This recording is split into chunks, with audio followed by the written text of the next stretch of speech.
Hello, everybody, and welcome back into SFBN End Zone for another week. My name is Ryan Chabinski, back with you once again here. Let's take a look at the games we've got on the slate for this evening. We have Garnet Valley at Conestoga, Lincoln at Northeast, Upper Moreland at Cheltenham. We have Chichester at Penwood, Bethlehem Catholic at Parkland, North Penn at Pennsbury, and the Neumann-Goretti at Conwell-Egan. We've got a bunch of great games on the slate for you this evening. We're going to get you right away out to North Penn, Pennsbury. Enjoy, everybody. And they get a huge gain on the play. And a great job by Bagley to hit his receiver right between the numbers. And now Bagley under center, fakes the handoff, tries to bounce it to the outside, stays in bounds, up to the 50. And he is brought to the turf across the 50-yard line at the 49. Yeah, Bagley's got to be careful tonight if he's going to run the ball. He obviously has that back injury, and he needs to stay careful when he's going on the ground and just be cautious. A good, tough run there for a tough customer. Nate Bagley picks up 9 yards and sets the Falcons up with a 2nd and 1.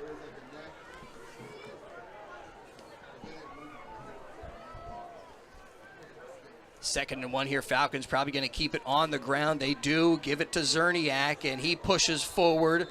His forward progress will give him a Falcon first down. They'll mark him up to the 45. Looked like a pretty generous spot, but the Falcons will take it with a fresh set.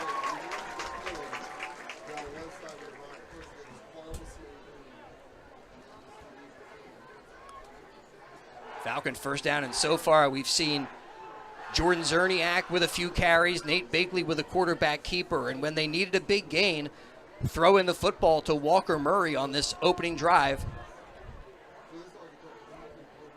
Single wing to the near side, ride play, and Bagley keeps it. He pops out of the scrum down to the 25 before he is spilled across the 25.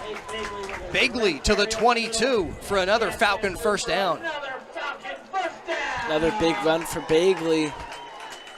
And he is so good on. We're sticking with the Eagles theme. He kind of looking a little bit like Jalen Hurts tonight with the early great running plays, the nice passing play. And we saw that ride play work last week against Penridge and has been a successful play for the Falcons throughout this season. And Bagley just seems to be getting better and better at it. 1st and 10, sets him down. Gives it to the wingman, Brensinger. Brensinger fighting for the 20-yard line. He won't quite get there. He stopped at the 21. Nice job that time by the Knights. Stop Pennsbury for a short gain.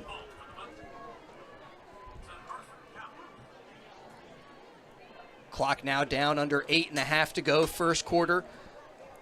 Great to have you with us tonight. Really a beautiful night for high school football. Perfect fall night.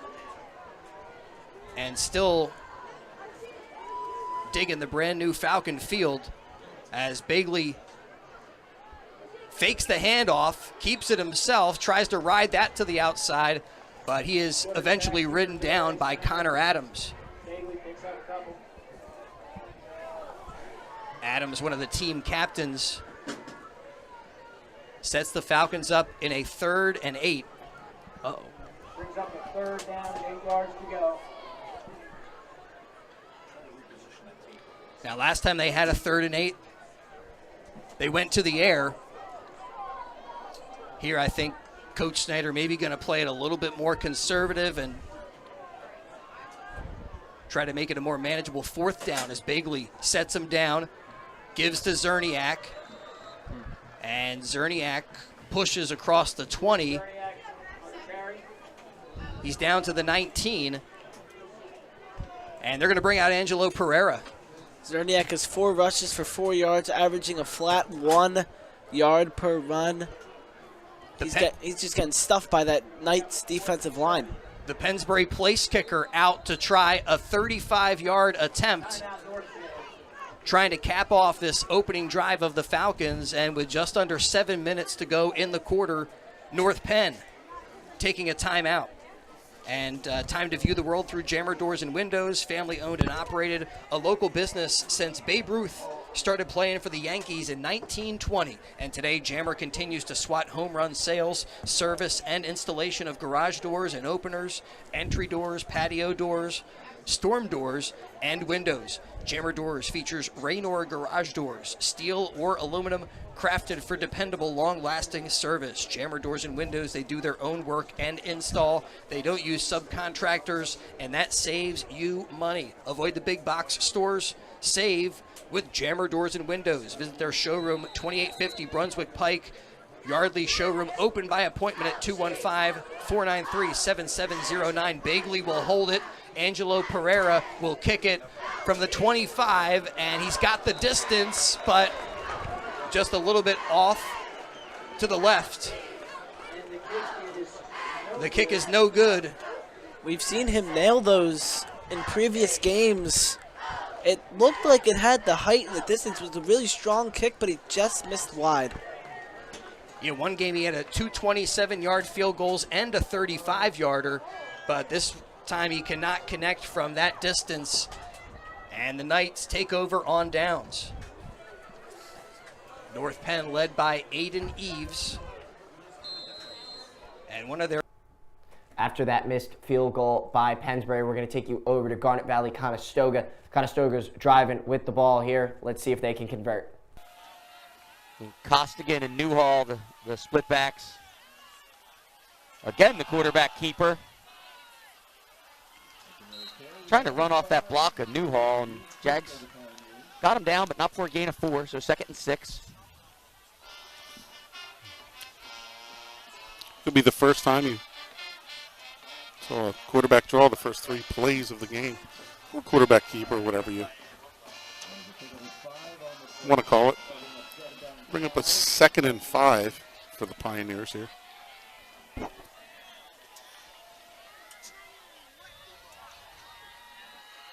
Cook under center this time. Pioneers in the eye. Costigan the second back through. Tackle made by Long. But gain of 5, good enough for the first down. Pioneers move the chains again.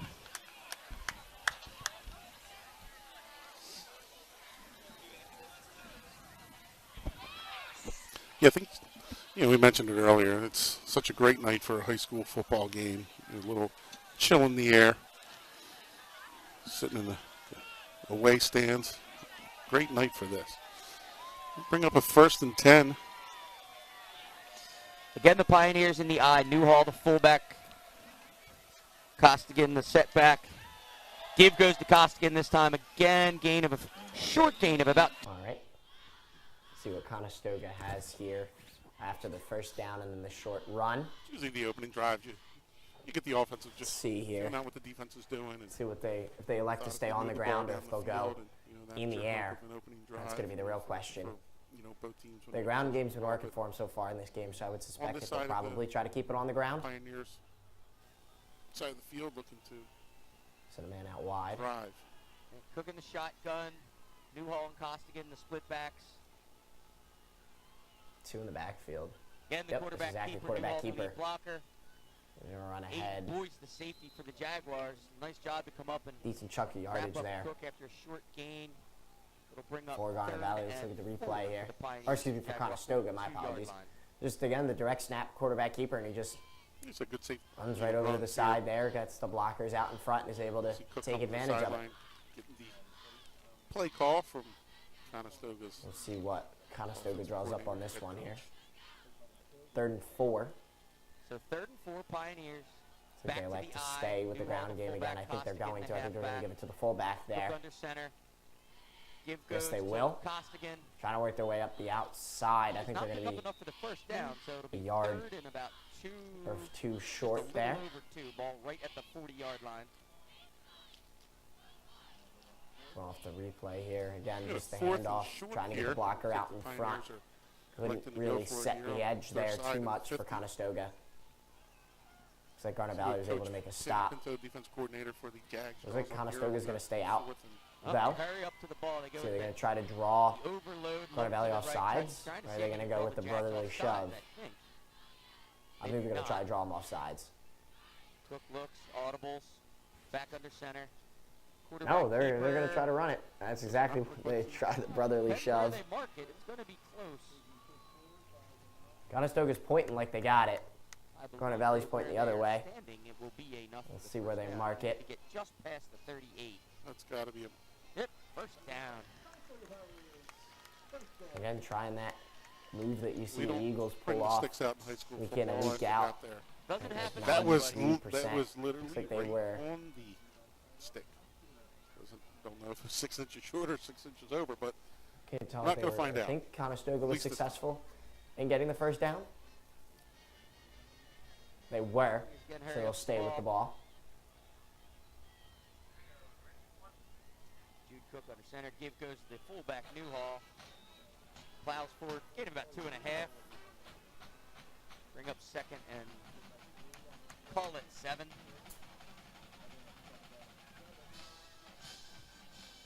Had the opportunity to catch up in pregame with Conestoga Athletic Director Kevin Peachin, who also happens to be my cousin. He asked me to See please what give a Conestoga shout out has to the here. original voice of the Valley, Don Mink. On this one. He said, tell Uncle Don I said hi and that he was a much better announcer than I am.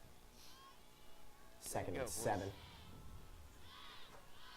Again, Newhall the fullback. Toss. Goes to Costigan in the backfield. Daughter chasing. There he After goes. this run Gets here to the sideline. outside. See where they mark him out. Close to the sticks, but hard to tell from over here. It's all the way across the field. I think they're going to mark him about a yard short. Nice run there 3rd and by 1. Conestoga. Able to set the They're edge lined up this behind time that time. and They get went close to that off first down marker. The fullback, Newhall, just the lead blocker out there on that left perimeter. Costigan just ran behind him.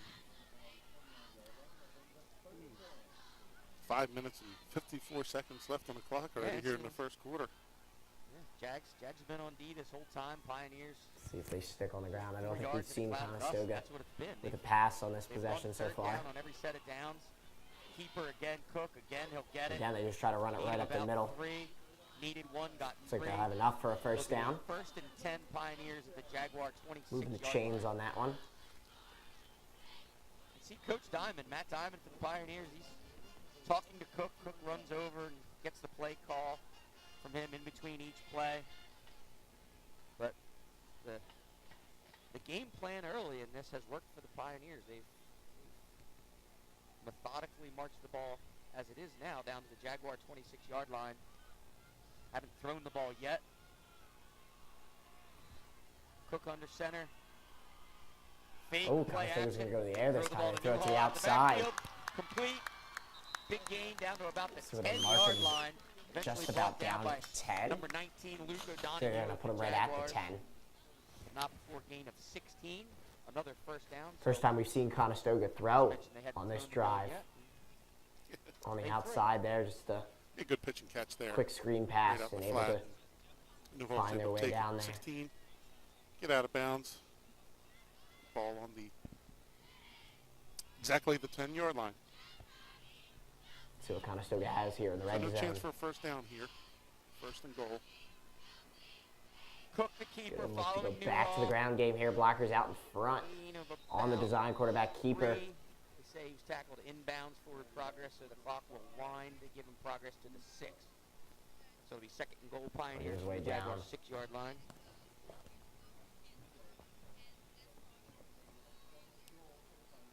Yeah, Making good long inside. sustained drive here for the About the Pioneers. 6-yard line. Nice job of keeping the ball on the ground for the most part, except for the one pass to Newhall. Cook under center. Again, they're in the eye. Newhall, the fullback.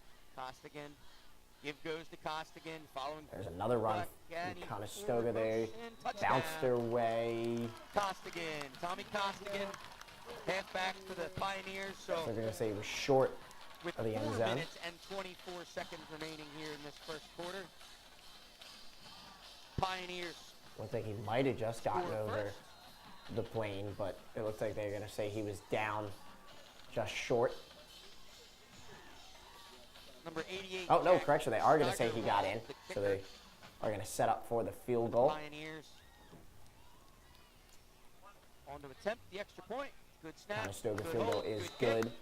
That puts them Ball up sails 7-0 over the safety here netting down into over the Garnet trees. Valley. So with 4 minutes and 24 seconds left. Conestoga 7-0. Jaguars set to receive their first kickoff return here of. We're going to take you over to Bethlehem Catholic at Parkland now after that Conestoga touchdown. Enjoy. Was to methodically move.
A 50-yarder pregame. All right, right here we're looking at a 53-yard kick. It is low and no good. I maybe a Pennsbury tip on that one, but hey, Pennsbury held him. And with 1:11 to go in the first quarter, Pennsbury taking over. Again, tonight's game brought to you by Kent's Tree Service, local hometown tree service company, 23 years of professional tree service, and you can rest assured you get professionalism and the highest service standards at affordable prices from Kent's. Kent's Tree Service, multiple crews to handle multiple jobs, and they're also fully insured, provide tree removal, trimming, pruning, tree stump grinding, large and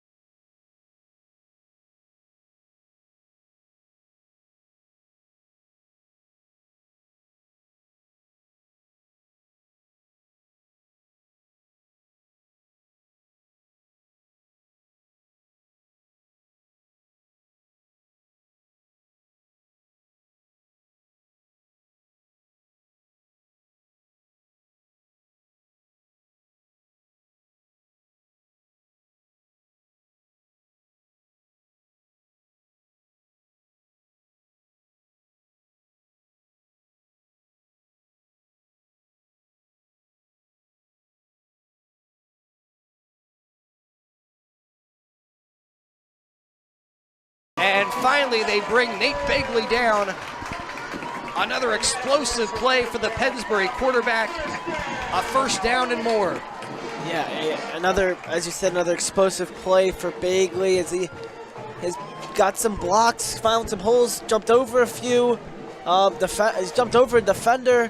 And then after the run, he gave like an army crawl. Who's that, like Brian Dawkins? Didn't he used to Fletcher do that? Cox does that. Yeah, he had some kind of some exclamation point on the end of that run. And that's going to be the end of quarter number one. The Pennsbury Falcons set up no score so far in the McCaffrey's game of the night. And we'll return to action in just a moment on the W.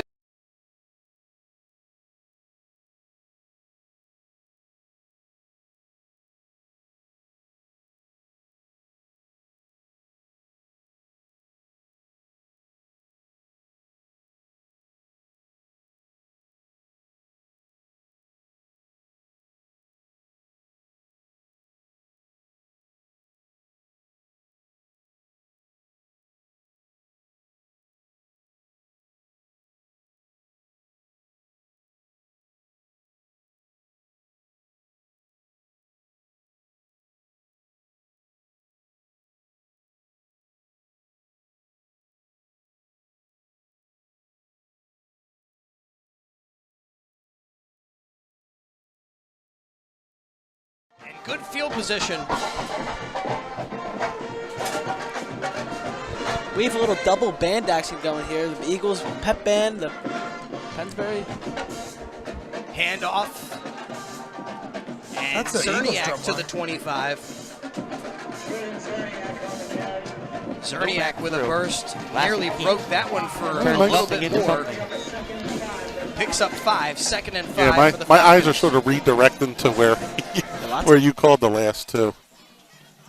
So, again, it is a confusing offense for somebody sitting in the stands and some defenses around the league that the split back veer offense is a lot of options. So 2nd and 7, ball just inside the Pioneer 35-yard line. Lassick under center. Give goes inside to Vaughn. Breaks a tackle right on the edge. He just put his shoulder down and ran over the Pioneer defender. See if we can get a replay here. Vaughn goes off tackle on the top of your screen to that right side. Yeah, he just ran through the tackle. I'm sure Coach Diamond and his defensive coaches would prefer that the tackler wrap up there rather than just trying to throw a shoulder at them. But Jags now in the red zone. Lopez the motion man. Lassick did not give to Vaughn that time. Maybe should have given it to Vaughn. Yeah. Pioneers had it red. Number 44, linebacker Newhall on the tackle. He had Lassick wrapped up. Probably thinking he's given enough, giving it, and at some point they're going to read that. And yeah, 2nd and long 11 here. Yeah, he's a big athletic kid, Newhall. 65-pound fullback and linebacker. He was physical on that play. Lassick, the keeper, inside. Gets about 6. So after the loss of 1 on first down, picks up 6. So it'll put the Jaguars in a 3rd and 5 down at the Conestoga 14-yard line. So a little bit quicker on the ball here.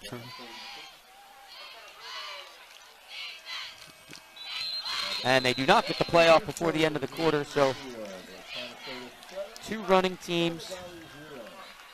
We have not yet 2 full possessions, and the first quarter has come to an end.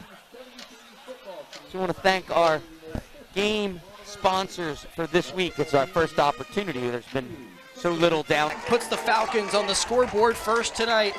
It's 6-0 with 9:33 to go in the second quarter of the McCaffrey's game of the night. That was a good run from Zerniak, just kind of banging off of bodies, working his way through and got into the end zone.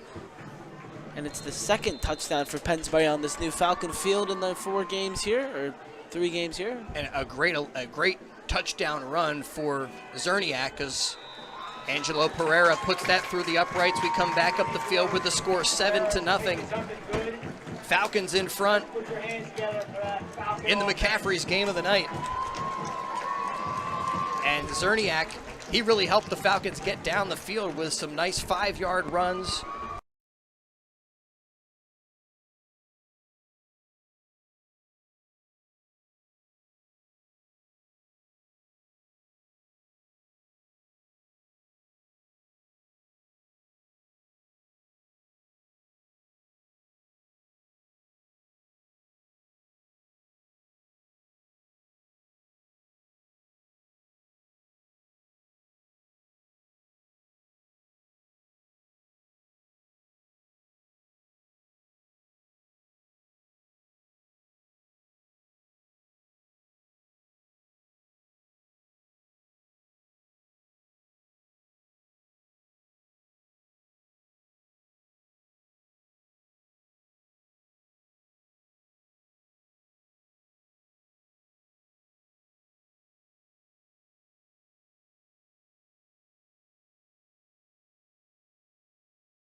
get tackled for loss.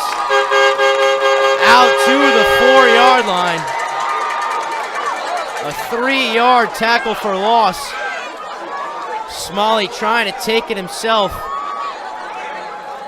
Decided not to hand it off to his running back, Elvin Beh, the sophomore. And he loses 3 yards, but it still will be 2nd and goal with a lot of room to work.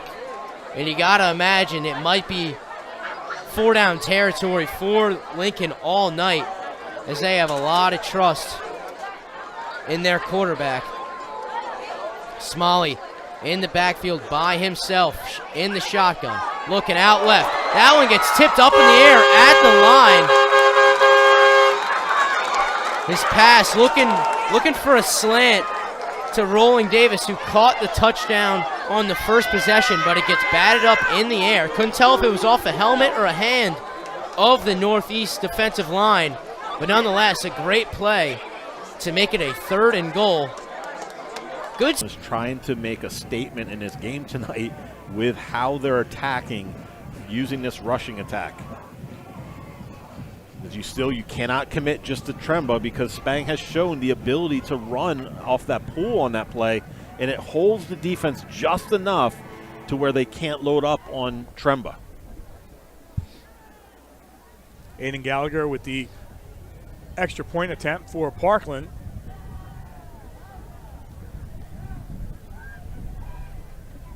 High snap, and that one is up and through. 14-0 Parkland at the 4:23 mark.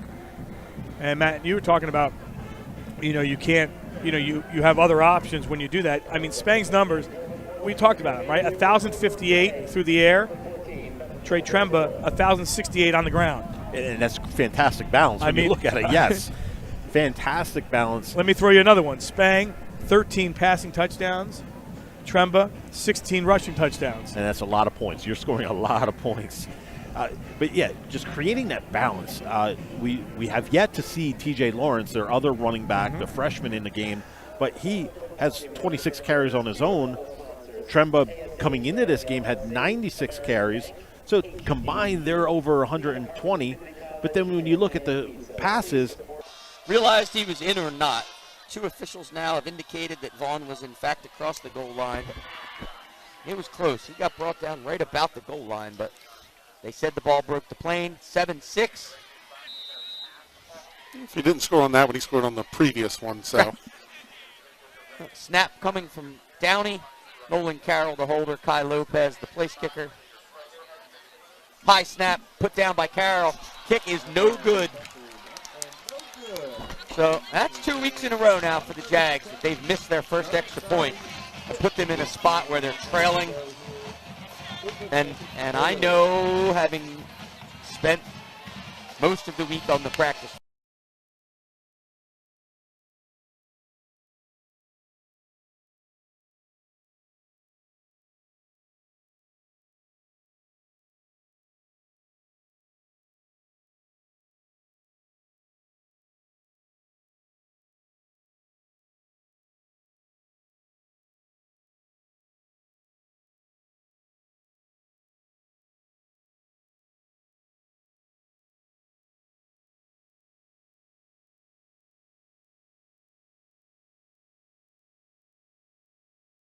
left in the first quarter.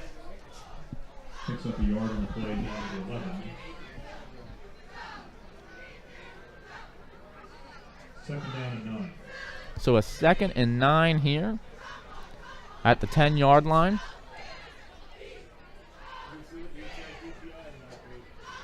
First down, most likely not going to happen. If they get past it, they will most likely score. Maglio in the backfield with Foley. He's going to fake the handoff, look for a receiver, but that's going to get flagged. It was initially broken up by a Panthers defensive back.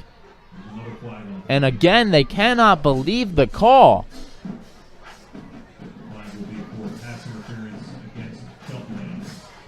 So that will move them back even more and will bring them closer. Half the distance to the goal.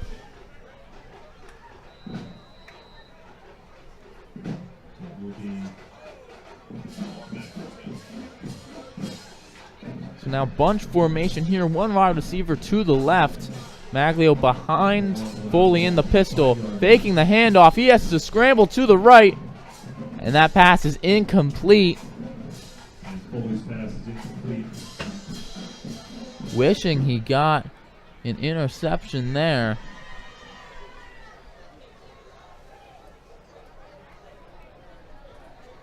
Looked like that was Pagbaya who's upset with himself not catching that for the Panthers.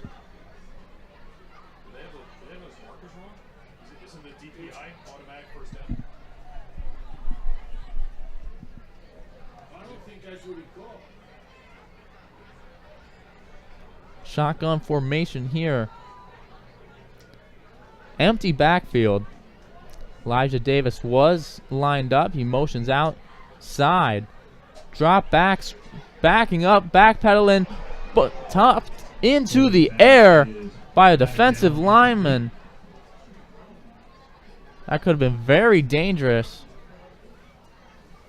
But they get the pass broken up, incomplete.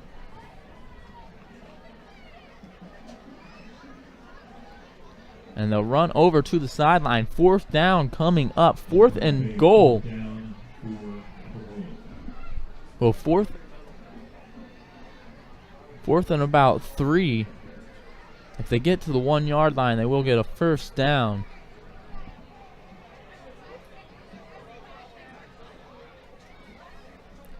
Foley motions Davis to his left.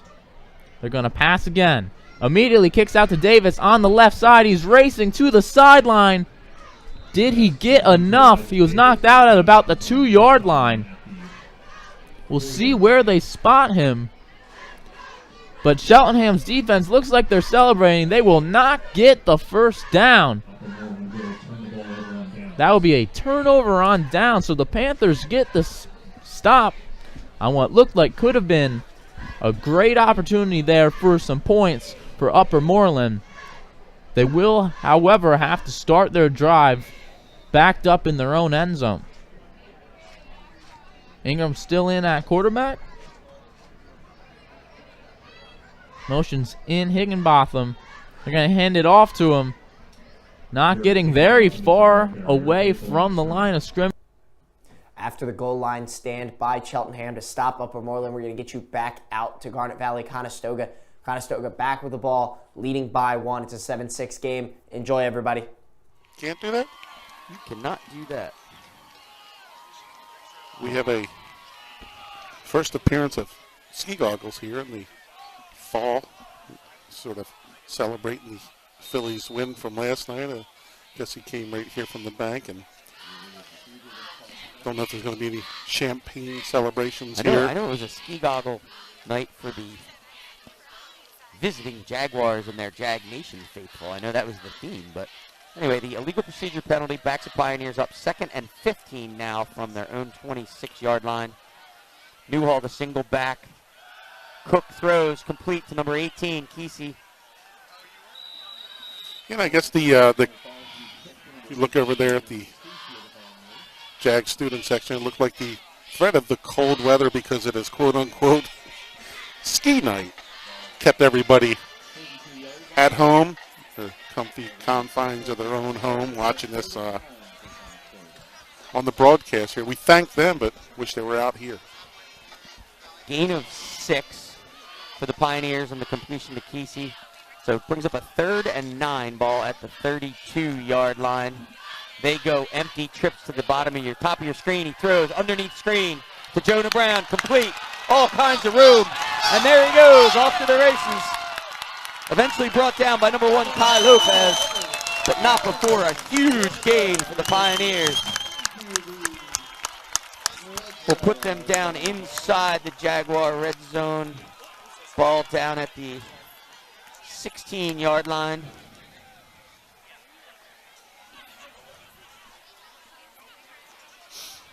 Getting stepped over, walked over.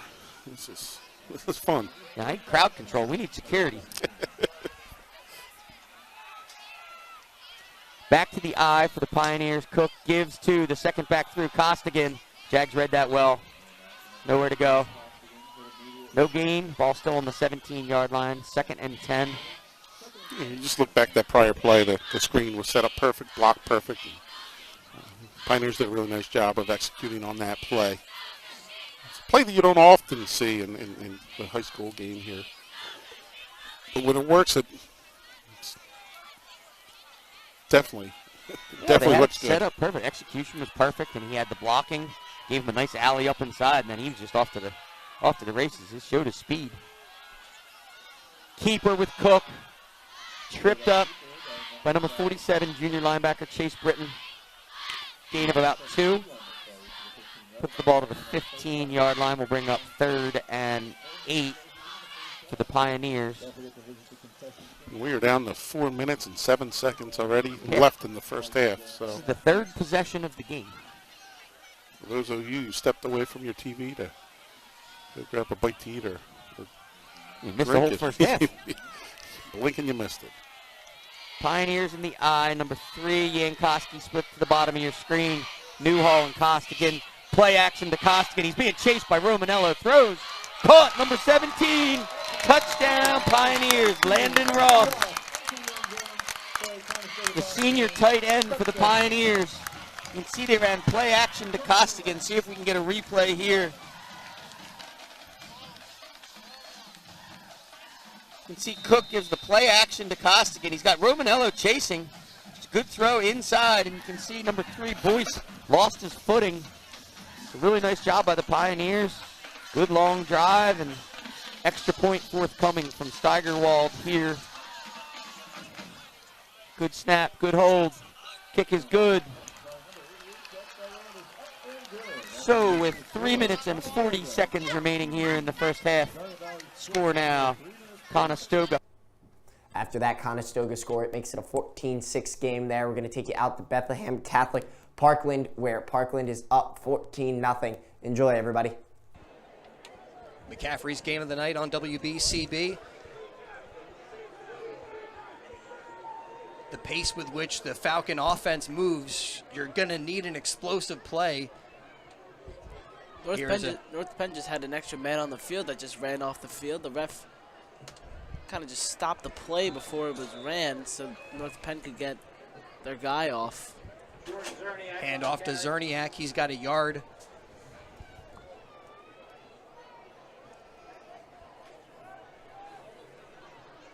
Now I think we saw North Penn, they used 2 of their timeouts, right? Correct. So they have 1 left. Scoreboard is saying they have none left. 2nd and 8. Brensinger gets it off the wing, gets up to the 50, and he is met there and dropped. Brensinger's starting to maybe get more involved in this one. We saw him get 1 rush for a yard and then not much after that.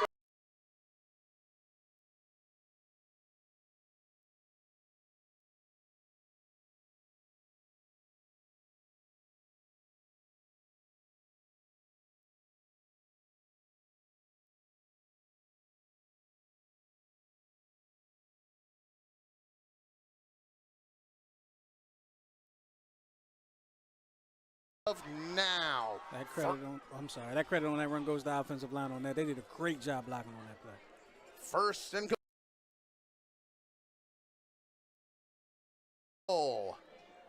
Hand off again, up the middle, Knowlton, touchdown, Penwood! Kasim Knowlton, 9-yard run, Penwood strikes first. He said, hey, Justin, we don't need to put the ball in the air. We're going to put it on the ground. We're going to run it in right up the middle. Great job by the Penwood offense. Like you said, the guys in the trenches, they are the key to getting it done, and they absolutely did their job right here.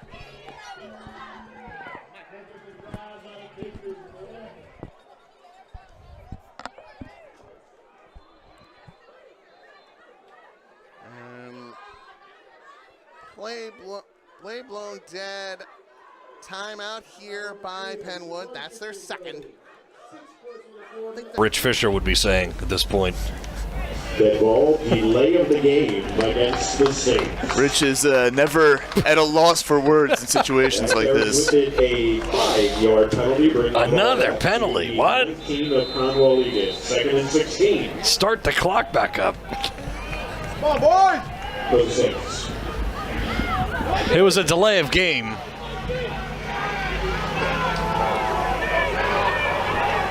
So 2nd down and long, couple of guys moving across the formation. Wharton hands off, and it's Page breaking a tackle and then diving and stumbling forward. Back to the original line of scrimmage. Got tripped up by a couple of Eagles that time. They give him 5. And he's back to the 14, not quite the original line of scrimmage. 3rd and 11. You gotta imagine that this is 4-down territory. Especially because they haven't even tried to kick an extra point. I think you're certainly right about that. 3rd and 11. In the red zone, though. It's Page. Up the middle. And it'll be 4th down, but 4th down at about 3.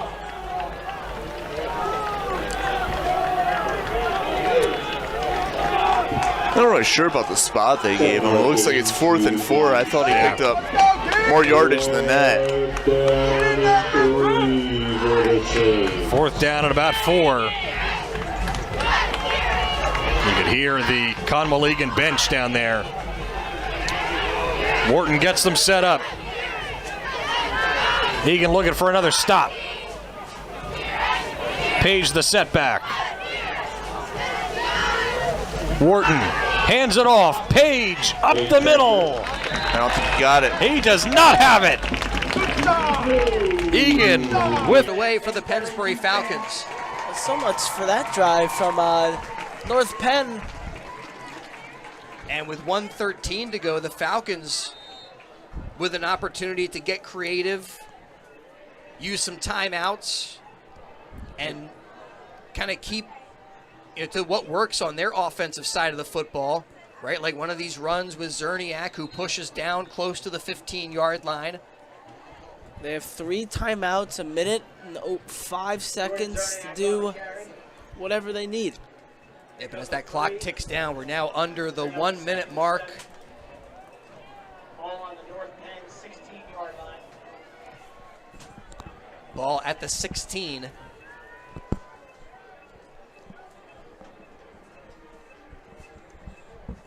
Yeah, it feels like, I don't know, kind of a situation where maybe you catch him off guard and throw to Walker Murray, get C.J. Weiser to go out for a route. Instead, it's going to be another ride play, a quarterback keeper.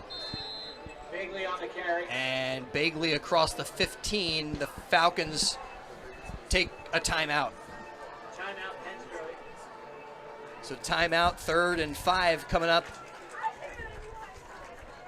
when we get back to action in the McCaffrey's game of the night. Through the inside gap and just misses pulling down Tremba from behind. And then Tremba, catching some key blocks from his receivers, picks up a huge gain down the far sideline.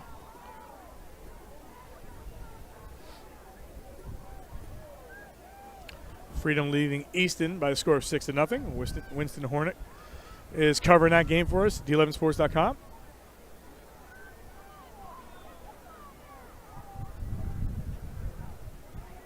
Spang. Straight through the middle. Spang gets the sideline. And Spang will get taken out of bounds inside the 10-yard line.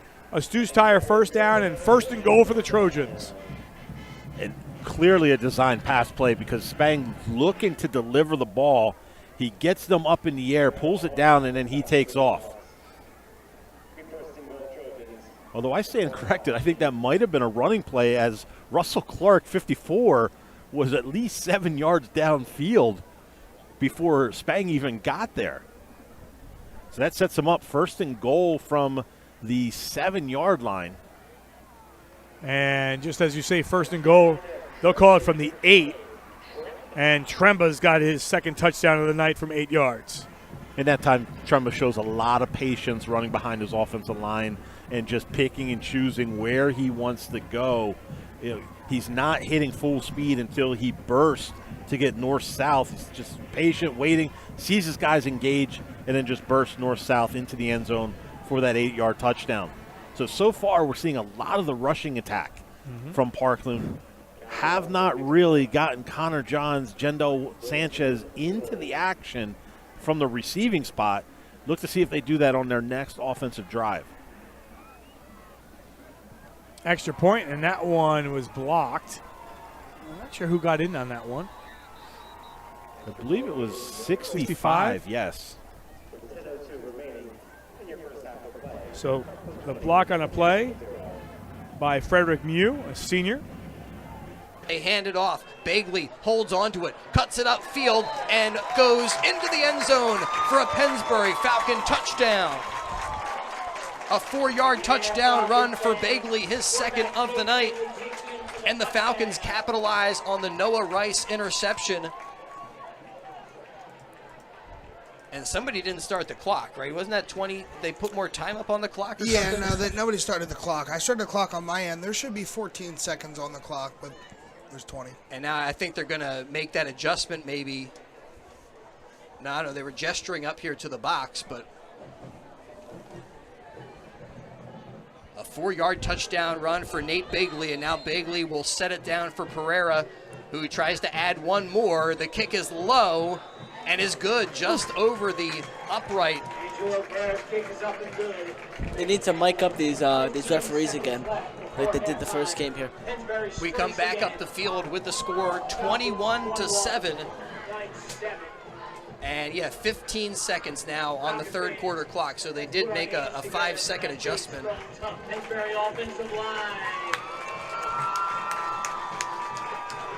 Pennsbury Falcon offensive line getting some recognition, some love from the Pennsbury fans here at Falcon Field tonight after that drive. And don't forget Yardley Family Haircutters, a full-service family barbershop, kids cuts, hair coloring, and shaves. And Dave Wells and the family been part of the community for over 50 years. Yardley. After those scores by Pennsbury and Parkland, we're going to take you out to Lincoln at Northeast. Enjoy. Today's game is brought to you by Brighter Days Home Care. If you have a loved one in need of home care or would like to be paid caring... We saw it at least 15 times this week. We saw it on film throughout this early part of the season by the Pioneers. So the Jaguars looked like they were there. It's just weren't able to get their hands on the ball. Shotgun, Cook back, looking to throw deep downfield. Ball, I believe, was caught, but caught out of bounds. Both Kai Lopez and number 18, Kesey, it looks like, came down out of bounds. Nice throw by Cook. Yeah, going back. Both receivers are laying out of bounds. First and 102. It's a long way to go to get a first down. I was sort of looking at the last play prior to that. It was 42 seconds left on the clock, and when they ran the next play, it was 41 seconds on the clock. So I don't know. The clock on your screen says 9 seconds. That's a reset. So it's actually 33 seconds. Conestoga, 2nd and 10, ball at the Garnet Valley 44. They go quarterback keeper around left end. Not much there. Gain of about 2. Conestoga calls their second timeout here of this first half.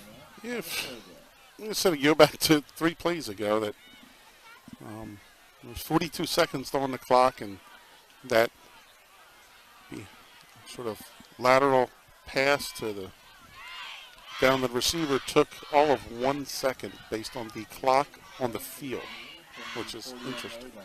It's a fast play. Really fast. It's just stood out to me when I looked back up that there was 41 seconds left. And I know they didn't award time back on the clock, but here we are with Pioneers. Ball through 41 with 27 seconds left to play with 1 timeout remaining. Staring down a 3rd and 7. Still got to move the change and make a decision here on what you want to do if you don't pick it up.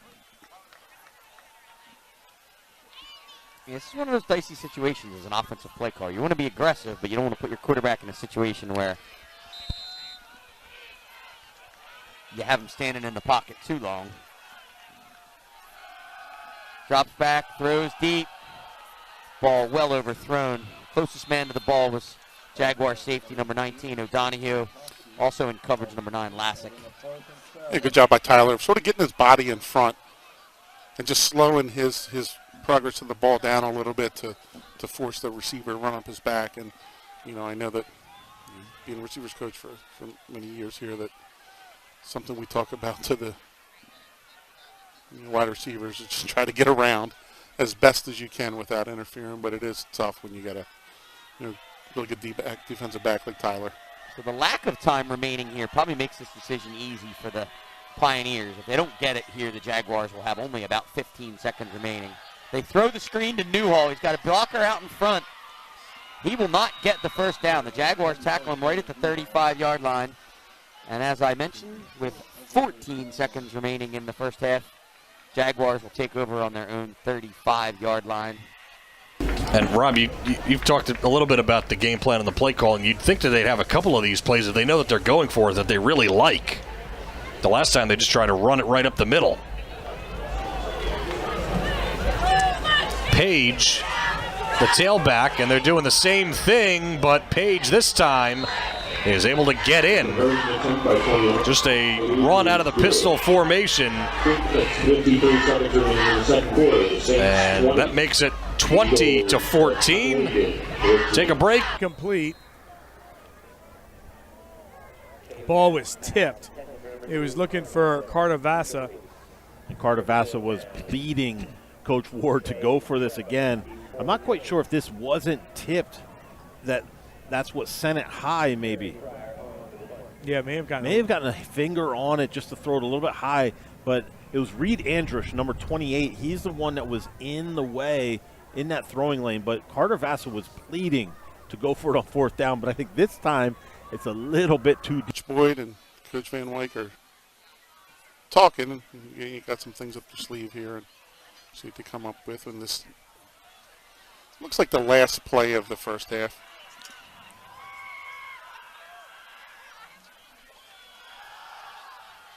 He does throw. Ball's caught. Lateral. So the Jaguars run the hook and ladder. They throw the ball to number 11, Devano, who laterals to number 1, Lopez, who then laterals to number 5, Lareris.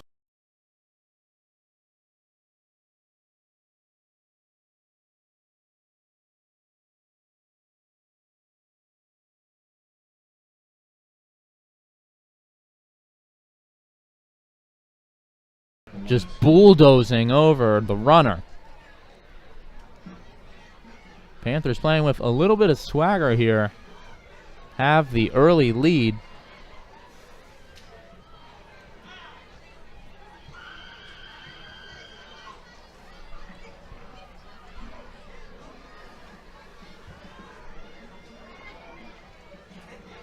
Running back to the left.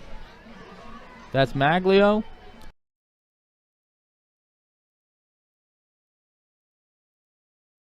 Pass over. There's a flag on the play.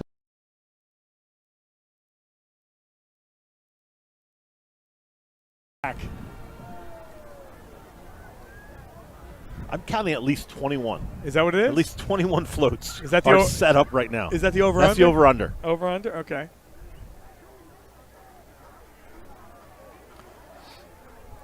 So Parkland with the ball from the 49. Middle part of the field has been open, and again connecting to Connor Johns for a Stu's Tire first down. And it's so difficult because the defensive backs are pleading with the linebackers to get back, get in coverage, but they're being sucked up to the line of scrimmage because of the respect for Trey Tremba. So you're kind of at a loss at what to do. You have both sucked up there trying to stop the run, but then you also need them in the pass. You know, you're kind of caught in the middle. From the 27, looking to pass again. That one almost intercepted. I think it was Sutton. Yeah, Sutton came through and unscathed, and he looked like he was just jumped in front of Jendell Sanchez. He did, and they're fortunate that Sutton doesn't pick that off, because I think if he clears the one offensive lineman that was nearest him, he could be gone for a huge touchdown the other way.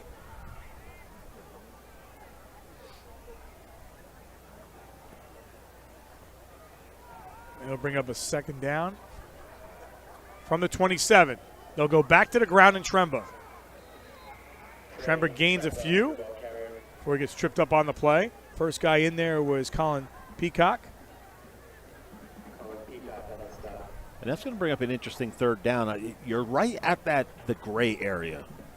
You know, are you outside field goal range? Are you not outside field goal range? Parkland's kicker has a big, strong leg.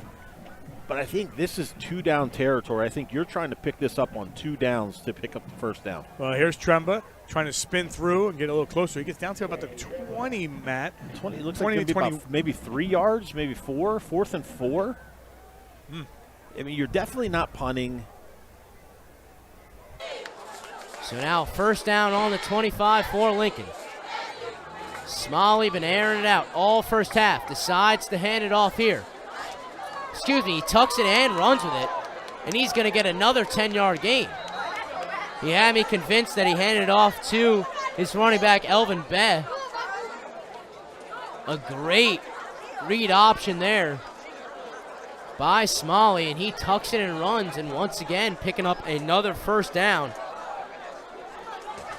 Down to the 15-yard line goes Smalley, and they are knocking on the door once again.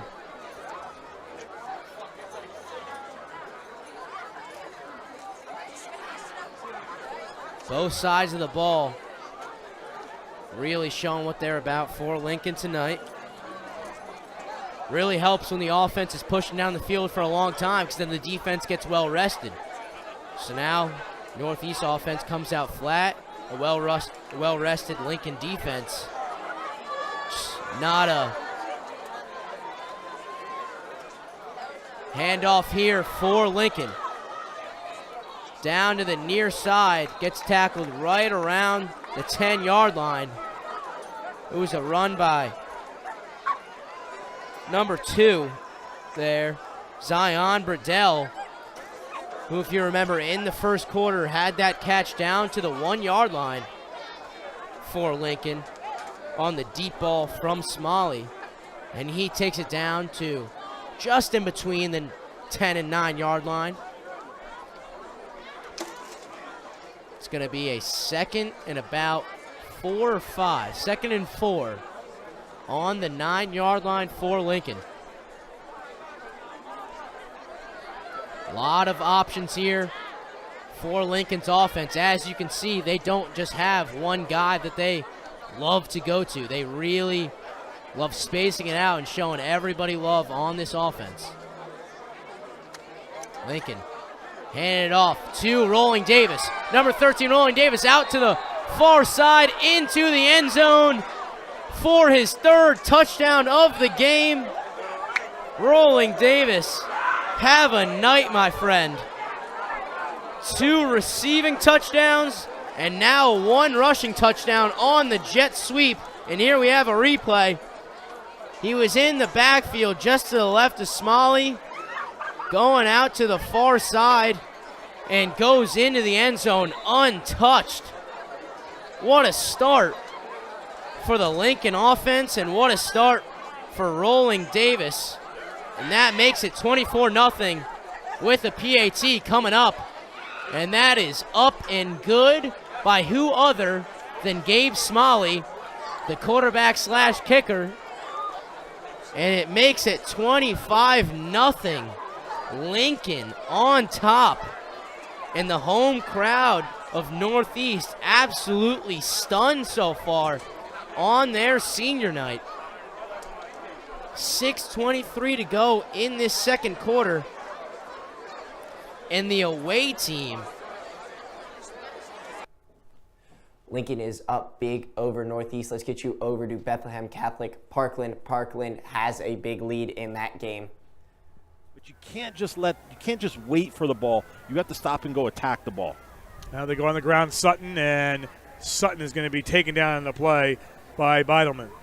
At the same time, that last play, after Carter couldn't come up with it, he came up slowly, walking back. I looked at the sideline, said he's okay. Did not go back to the huddle. Just is lined up as a wide receiver right now, as they're really not in a huddle either way. But so hopefully we'll just keep our eye on number 2. And you have to be careful here if you're Bethlehem Catholic. You're third down already, third and long again, and you don't want to give Parkland the ball back. But if you don't pick up this first down, you don't have a choice. You have to punt the ball away. Third down and 12 from the 19. Bassett has time to throw. Looking again, and incomplete. So in the beginning of the game, that was Sutton, by the way. In the beginning of the game, he was missing his receivers by probably 5-6 yards. The last 2 pass plays, he's missed. The snap. Looking left. He's going to fling it to Williams, coming back for the ball, but can't hold on to it. Hitting the turf as he dives forward. Pass slightly underthrown, having to come back for it. Couldn't get his hands to it just in time. Was very close. But that one bouncing high and off the grass. We'll bring up a second down. 2nd and 10 at the 47-yard line. Good effort there from Zaire Williams, the wide receiver.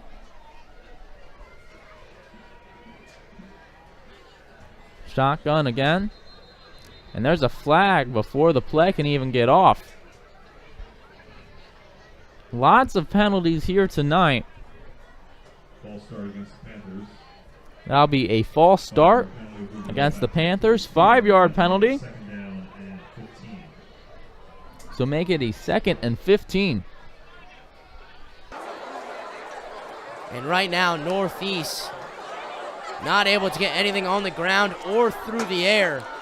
Barely any passes completed thus far in this first half.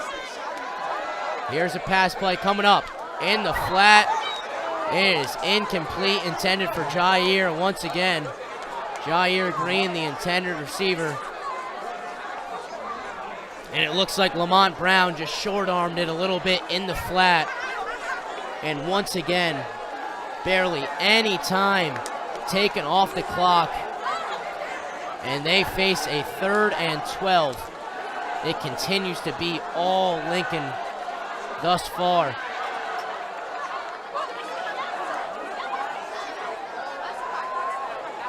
Desperately needed something here. Vikings on their own 30. Here's the 3rd down. Entered up to the left side. It is almost caught. A great play.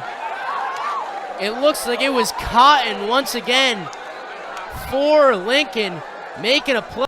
And they're going to move the chains. Ingram putting on the cape. Doing it himself, looking like a superhero again all the way. For the first down.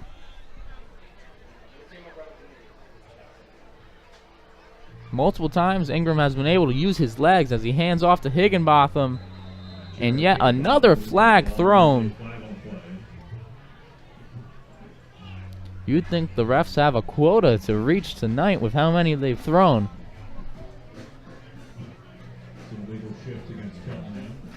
It's going to be an illegal shift.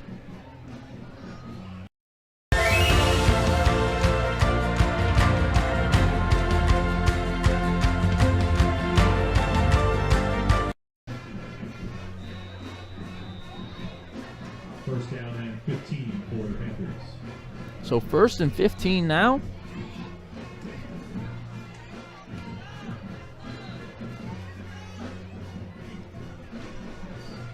Four wide receivers. Make it 5 as Williams motions out. 4 to the left, 1 to the right. Ingram looks to the right, off the hands That one to Isaiah Barnes. Off his hands, incomplete.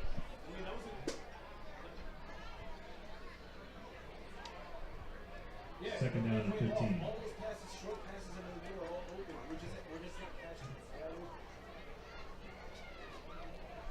Barnes coming off the field.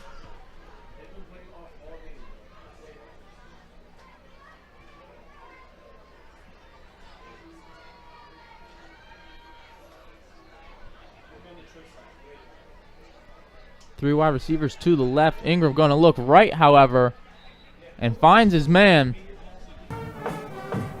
And looking to throw, has a receiver, touchdown, it's Connor Johns.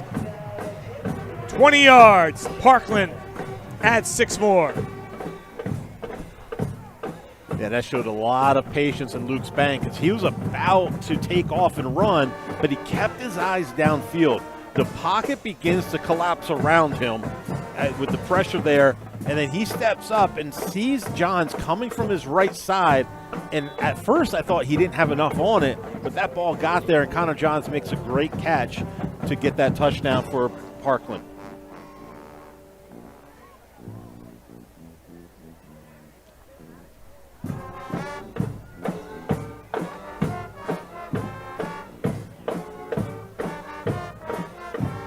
Extra point. They're going to try to fake this one, but they're not going to get it. As Satoshi Rosenblum. Rosenblum I don't know if you saw it, but Rosenblum had walked up to the offensive line first. Sometimes you're saying, hey, I'm going this way or whatever. So maybe once again here, maybe a forward pass on this. That play was a whole mess.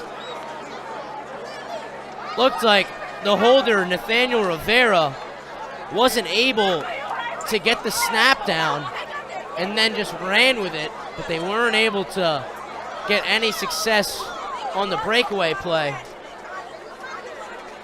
But what a nightmare for the Northeast Vikings. Offense, defense, special teams does not matter because they are facing a 31-point deficit with still 5 minutes remaining in this second quarter. Not the way their squad and head.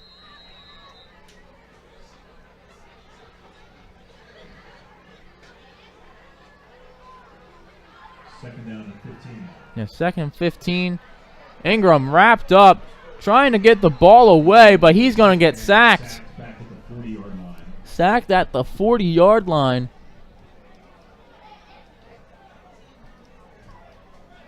Multiple players coming in. But Alex Costanzo getting the sack there. So now really having to make a lot of yardage up on the 40. First down marker at about the 20.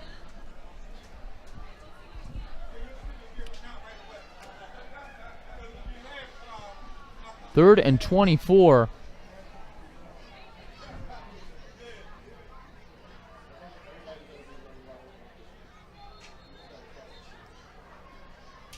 And another penalty.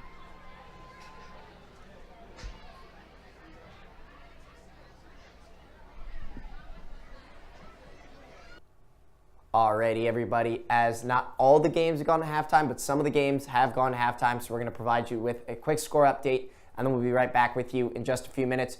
Garnet Valley and Conestoga are tied 14-14. Lincoln's up huge on Northeast. That's a 31-0 game. Upper Moreland, Cheltenham is a 13-0 lead for Cheltenham. Chichester's down to Penwood by 1 score. It's 8-0. Bethlehem Catholic trails Parkland big 26-0. 21-7 in the Pennsbury North Penn game. And then finally, Neumann-Goretti, Conwell-Egan is a 1-score game, 20-14. We'll be right back with you here in just a couple minutes on SFBN End Zone.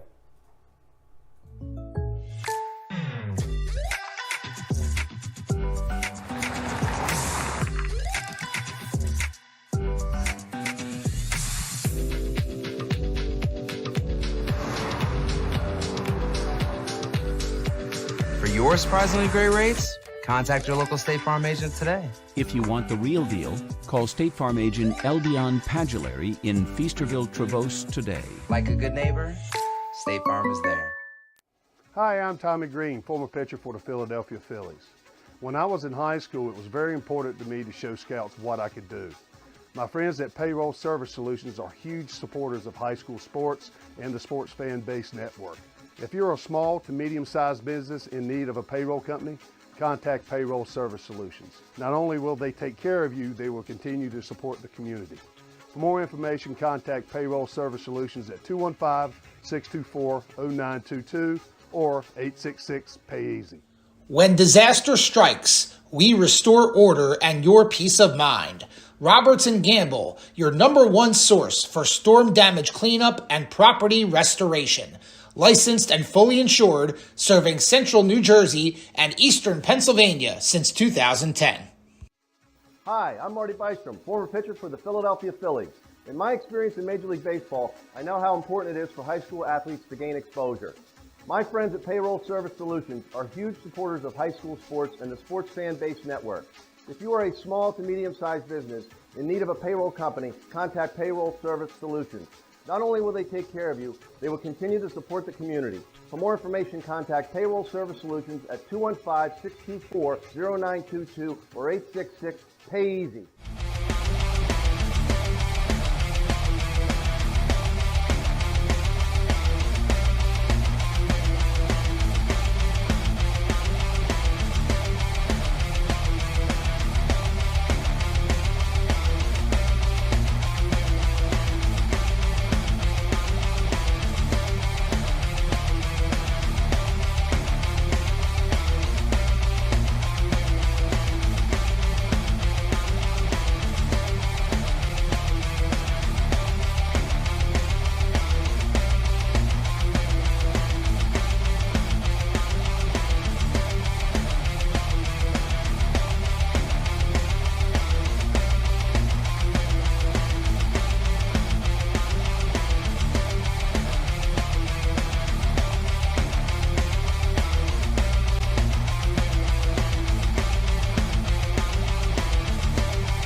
2 seconds. Puts the score now. Jaguars 20, Conestoga 14. How mad would the Garnet Valley math teachers be back in the day? And the two of us trying to do us two idiots trying to do math on the fly. Good snap, good kick. No good. Wide left again by Lopez. Who is the kicking coach for Garnet Valley? The same guy that didn't pay attention in math class. But we saw yesterday, we were both at practice yesterday. And Two receivers to each side. Back he goes. Steps up, finds a man. Intercepted. Picked off, taken back to the 39. Nasir Sheriff rips it away.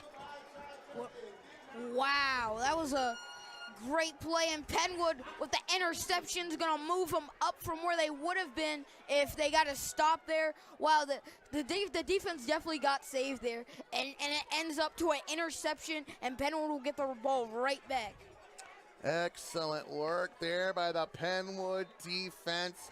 Three turnovers on downs, sandwiched by 2 takeaways. The fumble recovery inside their own goal line, and now the pick here by Sheriff. First down, Penwood from the Chichester 38. Hand off here, Knowlton. He'll get to the 35 on this one.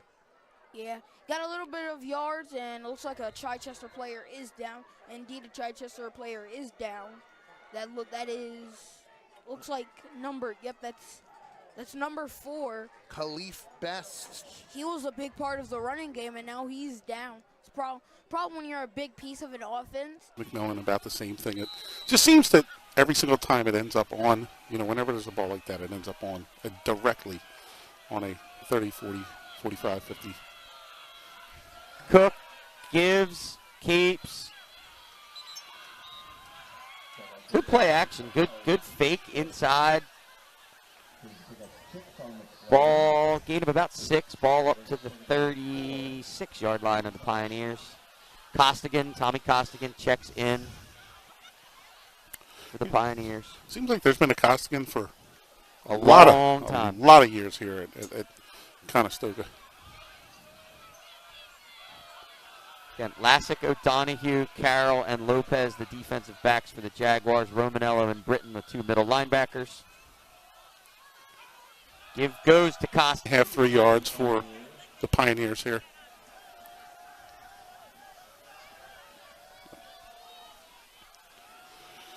And here, quarterback keeper Eves will tuck it and go. He goes across the 35 to about the 37-yard line. Yeah, as you could tell, John Runyon was a big name in my household, with my dad being a Michigan fan and an Eagles fan. Well, it's kind of cool. The other thing that, Rocco, when you play offensive line, you kind of watch football from an offensive line perspective. And great to get his take on the first half tonight. Now, 2nd and 3 for North Penn. They give to Major. Amir Major cuts it upfield at the 41-yard line, just inside the far hash, and that'll be enough for a North Penn. Newhall and Costigan, the split backs on either side of Cook. Cook, keeper, inside. Whew, met by number 21, linebacker Luke Vaughn. You can hear it from up here. Gain of 2. Luke does a really nice job there of just coming up and taking on that blocker, shedding the blocker, and initial contact was right around the line of scrimmage. He's able to fall. Well, the Falcons, the line play helping them to a 21-7 advantage here. And now on 1st and 10, another handoff to Major. Looking for a seam. He gets a couple of yards. That's it. Chris Karamis. 2nd and 8. Toss. Costigan outside. Romanello was there. Just couldn't quite get to Costigan's feet. Romanello read it, came through on that. Under 10.5 to go. McCaffrey's game of the night. And Eves pulls it down, gives it to Major. And Major gets nowhere. Noah Rice in the backfield Big tackle for a loss. Noah Rice putting together a great game. He had an interception in the first half and a big stop there. And yeah, on the PA, they called it a tackle for a loss. And when I was looking at it, that looked like a loss, but they say they got back to the line of scrimmage. 3rd and 10. Time to bring the noise. I feel like you, right there, you might want to let that ball go because that's going to put you all the way down there now. So as like a DB, you want an interception, right? Of course, but of course, like you were about to say, field position is definitely helpful. Yeah, so Penwood, the defense is going to want a sack or a good stop in the run game here because they're backed up. Chichester's backed up at their own 9. So here, as a coach, I wouldn't be yelling at my player for that. But, like, I'm a... The Jags and want to pick up this 4th down and try to keep this drive going for the Pioneers. Trips to the top of your screen. Newhall, the single set back to the left of Cook. Quarterback keeper right up the gut. He got it. And got even a couple more. Out of these quarterbacks thus far. 1st and 10 for Chichester from the 8. Kelly will hand it off on the draw. And making his way to the 14 this time there. Good gain for, looks like Khalif Best is all right. So he was the one who made that carry. Yeah, he's definitely all right. And maybe they picked that off because Penwood was in field goal range. And, you know, they might be able to make a field goal and tack on 3 more. Hand off, Best again. Fake toss, handoff underneath, inside to the fullback, Newhall. Falls forward, no gain. Referee's going to mark the ball right at the 43, so a gain of exactly. That's the formula for this Falcon offense. The handoff is to Zerniak. Jordan Zerniak on the carry. Zerniak pushing forward, getting everything he can tonight. He's across the 10 up to the 12-yard line. 4-yard gain. Picks up 4. Your high flutist from back in the 80s tonight. Mrs. Play-by-play announcer. Cook in the shotgun. Throws the hitch out here. Oh! Great play. Good read by the cornerback, number 1, Kai Lopez. They ran that little wide receiver hitch again. I don't know if they were looking to set up the double hitch again. Let's see the replay here now. Get it to where only his receiver could get it. 2 receivers to each side. Motion now. Fakes the jet sweep. Kelly will keep it on the option. He'll get 2 this time to the 46. Yeah, stopped right up by the Penwood defense there. Only allowed him to get about 2, maybe, it's about 2 yards, maybe even 1. Yeah, it's going to bring up 2nd and kind of long. Gotta be smart here. If you're Chichester, you gotta be 150 yards. Sets him down, 1st and 10. Hands it off. And Zerniak. Kelly will hand it off, making his way, and Best will get it to the Penwood 49. It looks like a 3rd and 3 coming up here for Chichester. 3rd and 3 again. No, they have that. They tried to pass it down in the end zone, and now it's going to be 3rd and 3, maybe 3rd and 4. Yeah, it's about 3rd and 3, and they'll try to be able to get this up. Pick the ball up. We'll see what happens. Trips to the near side, it looks like. Reese making sure on the call. Play action, Kelly, RPO. Dropped, juggled, and Harris couldn't quite hang on this time. 4th down coming up again for Chichester. That's a nice work by Penwood's defense. You know, you got him there. He has it in. Bop. Gets hit, and you're like, oh, I can't hold on to the ball anymore. It's like this is a thing I've seen so many times, and like, but if you come down with that ball, that's certified. I've been on top of my clock though. Nice job, Gus. 1st and 10 for the Falcons, and the give to Brensinger off the wing, and the ball comes out, but the whistle blew. They're going to say he was down. Brensinger slow to get up. They'll give it to him on the jet sweep. Cuts around, and it looks like he got it. He definitely will have a first down. And Yep. Official signal first down. First down. And it looks like he might have gone out of bounds just before he got it. I look like he just. Not much on first effort. Had him right at the line of scrimmage, but second effort, he managed to keep his head down, got all the way up to the 41-yard line. So that puts Jags in a 3rd and short, 3rd and 1.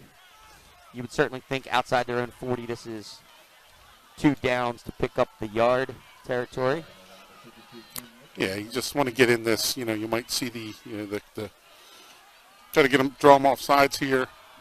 Oh, I think the Jags moved that time. Yep, all start Garnet Valley. Looks like that left side of the offensive line. If you look at the replay, though, and you sort of see right down the line. We're going to be right down. You watch 66 sort of shift in. Yeah, which, left tight end. Left tight end and left tackle both jumped, came out of their stance before the ball. So Jags turn a 3rd and 1 into a 3rd and 6, and now obviously change personnel, change the play call, see what Coach Boyd and the GB offense has dialed up here. Lassick in the shotgun. Jags go empty. Zavano and Carroll to the bottom of your screen. Low snap, roll left, throw by Lassick, caught by Carroll. First down Jaguars. Brought down up at the Jaguar 48-yard line by the Pioneers. So Jags do pick up the first down. See the replay here. Carroll, the back. Yeah, he was the second man in that Twins bunch set down to the bottom of your screen. Ran that flat route, cleared out by Devano, and Lassick, it didn't even look like Tyler Lassick had a handle on the ball. He was rolling to his left and just kind of shot-putted that ball to Carroll, but it got there. Double tight. Give goes to the first man through. Vaughn again. Good hard run. Yeah, he, I mention it week after week that, Luke dedicates himself to the weight room. Going deep over the right. Incomplete. Looking for Hamza Clay. And it was Kasim Knowlton on the coverage. Knowlton probably wanted an OPI. Clay might have gotten away with a face mask, in all honesty. Hand off right up the middle and dashing forward for about 8 yards as the whistle sounds. Makai Mitchell. A player down. Trainers taking a look at one of the Neumann-Goretti players. Let's hear for your Conwell-Egan cheerleaders. Looks like 2nd and 5, and a ride play, and the defenders bring down both Zerniak and Bagley. Bagley cuts it inside. Does well to make that first man miss. Pioneers read that well. Yeah, it looks like he was trying to get to the edge and just, the outside linebacker sort of closed the gap on him. Yeah, it's Kesey, number 18. He's there. He reads it, and he gets up there and fills. He gets to Carroll right about the line of scrimmage. It may have ended up being a short gain, but Carroll made him miss that little inside roll and managed to pick up another 6 yards. So 2nd and 4. Lassick back to throw. Looks again. Throws. Caught. Kai Lopez. Ball underthrown. See Lopez a little shaken up, but nonetheless, throw and catch. See ball underthrown a little bit by Lassick. Tough to see on that replay. Lopez picks up the ball. The defensive back didn't track the football. Lopez realized it was underthrown and managed to come back. Step underneath the D-back, make the catch and fall on his back, but not before a long gain puts the Jags now down inside the red zone, and that will do it for 3rd quarter action. We will pick up with the long referee walk from the 16-yard line at the left end of your screen. Was absolutely mossing people last season. And it's looked like they don't really go for that. Teams have found a way to cover that. They always go into a double coverage status with these Penwood receivers. But last year it was catch after crazy catch. 3rd and 11 now from their own 46. Felder again in the pistol. Handoff, cutting on the left side. Knowlton, nothing. There is a flag, however, and we've got some action after the fact. We'll see which way this goes. It's probably going to move the punt back if they even go for a punt. So, like, Penwood fighting going on with Chichester and Penwood, and it's going to be a flag on Penwood, so. Looks like we do have a hold, and Chichester head coach Ed Buck will indeed decline the penalty, and that'll force, as you said, the punt from Haji Ali. Yeah, so Penwood, not the ideal situation. And now it's going to try to go for a victory.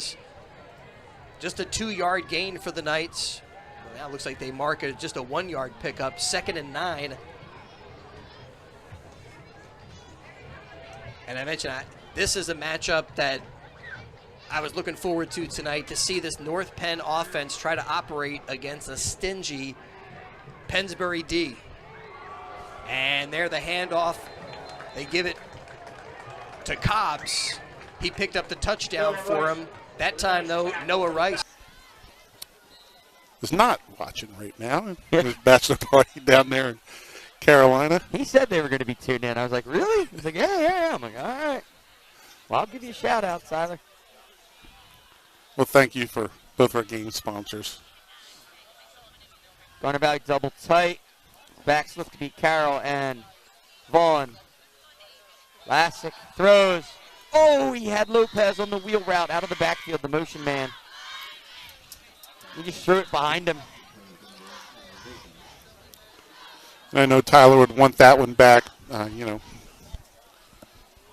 sort of had a... He just kind of back arms that. He sort of slings it. He never really gets his hips turned, never gets the shoulder through.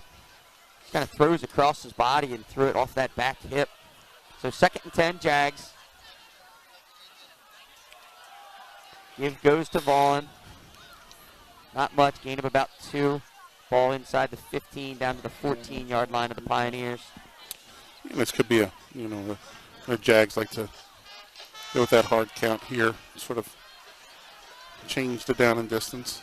I can tell you what they're not going to do on 4th down if they don't pick up the 1st down on 3rd. Field goal. Almost guarantee that, buddy. Didn't want to say it, but. Give goes to Vaughn, the first man through. Gain of 4. Ball's going to be about the 10.5-yard line. Jags need the 6 for the 1st down. So 4, they mark it right at the 11 now. So they have to get right to the 6. So 4th and 5 for the Jags. Don't hesitate. Let's see if they go here. Like you mentioned, the hard count. See if they can pick up a freebie.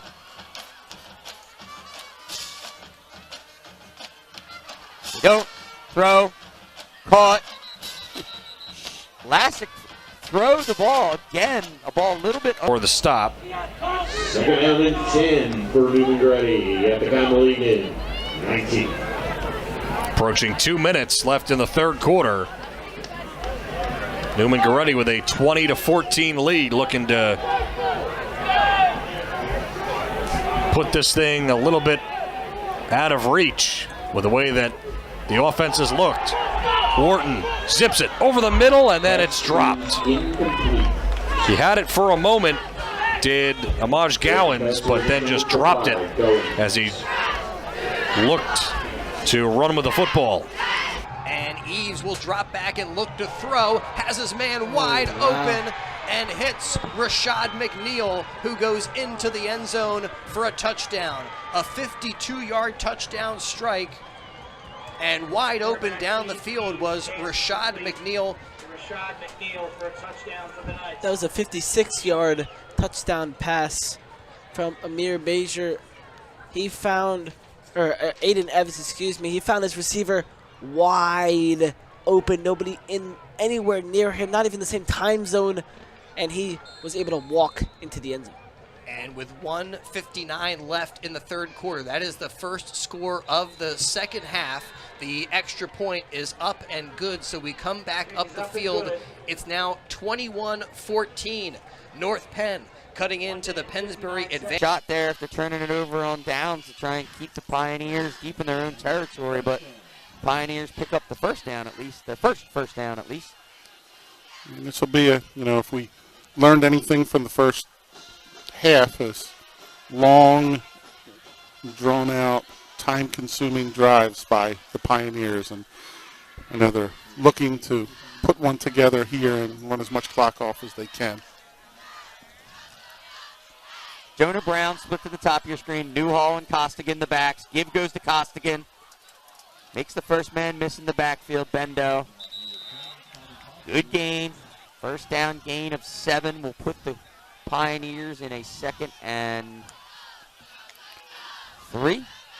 Oh, they're going to give him yardage up to the 32-yard line, so gain of 9.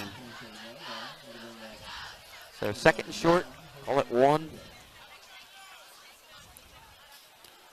27-yard line. Math's not my strong suit, buddy. We've made that explicitly clear.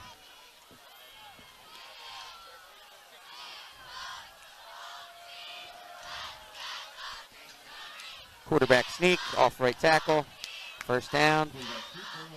Ball will be right at the 30. And in this case, he actually was tackled right on the 30. But even if he wasn't, that ball was going to be on the 30. There's nothing the Pioneers would like more here than a 9-minute, 93-yard drive. Punch it in with the extra point, giving them the opportunity to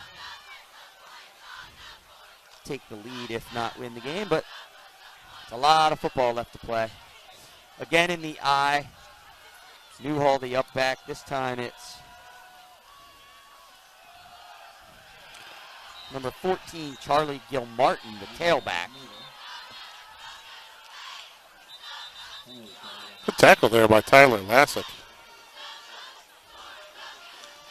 Why is the clock stopped? It looks like Tanner Daugherty's going off the field. I don't know if his helmet popped off. Oh, sideline warning against the Jags.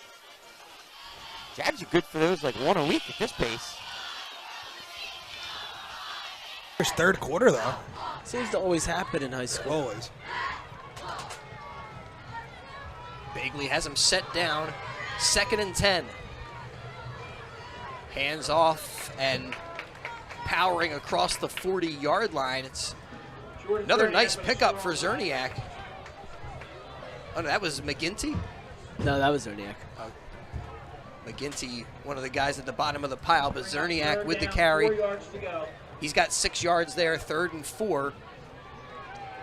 Another nice, strong run from Zerniak. He's had a bunch of those. He's up to 84 yards on the night.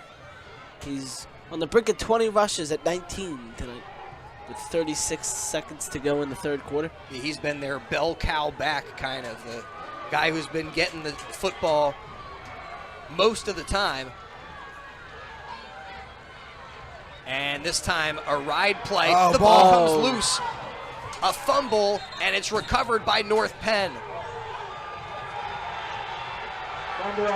The Falcons lose it, and I believe it was Cobbs. Talk about having a big night. The senior Mark Cobbs recovering the loose ball, and it's the Knights with a 1st and 10 at their own 39-yard line. Well, the holding on to the ball struggles continue for Pennsbury. It's another fumble. They had 3 or 4. Not before eventually brought down 15 yards downfield by number 21, Luke Vaughn. But that's, Jags had it read. Jags had it dialed up. The right defensive play called, gap called, but Cook made a miss, and Pioneers are in action now. Ball on the 45-yard line. Give goes to Costigan. Dragged down by Long. Romanello, Carroll. Gain of 3, 2nd and 7. Ball on the Jag 42-yard line.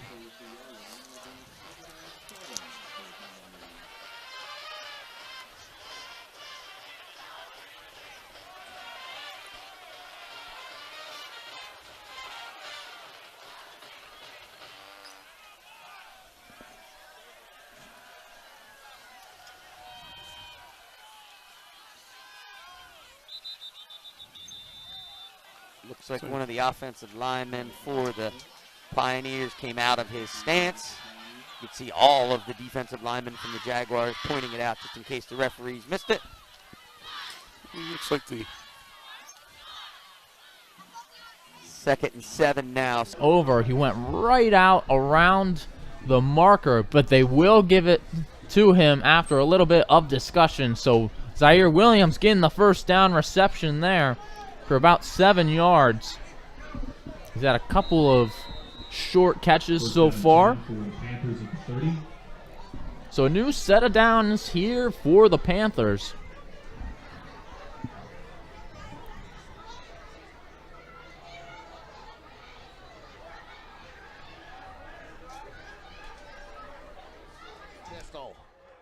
Handoff, bouncing outside, able to escape is Reese, inside the 10, brought him down at the 3. Touchdown saving tackle there. Yeah, it was. Clark able to stop that one, keep Chichester out of the end zone for now. 1st and goal from the 4 now for Chichester. Now this is where your bigs down in the trenches got to come up. Absolutely. Penwood forced a turnover in this territory in the 1st quarter. We'll see if they can do it again. Kelly under center.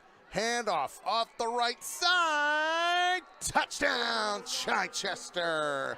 Bashir Reese with a 4-yard run.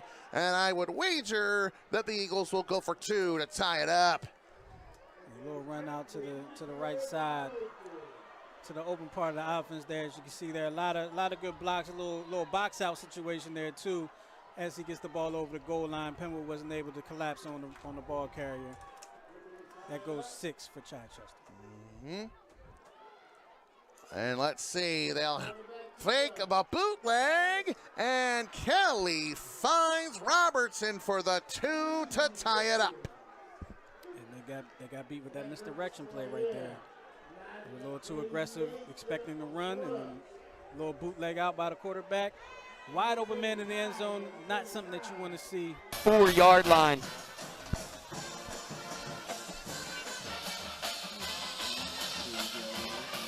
That defensive turnover and stop right at midfield. Another Garnet Valley class of 85, Joseph Michael Albany Jr. Memorial Scholarship Fund. Lassick gives the ball, and again, gain of about 3. Ball down just outside the 30. The jersey, he got away from the hands of Aiden Tuffy. He would have been able to go all the way to the end zone, but that last little bit of elastic keeping him reined in. About a 20-yard gain. Ball spotted at the 37-yard line, entering into enemy territory. Stay on the ground. Brooks again. The keeper around left end. Tackled short of the first down, but enough to make it 3rd and short. Ball's on the 31-yard line, so they have to get to the, 26-yard line. Have to get to the 24 for the first down.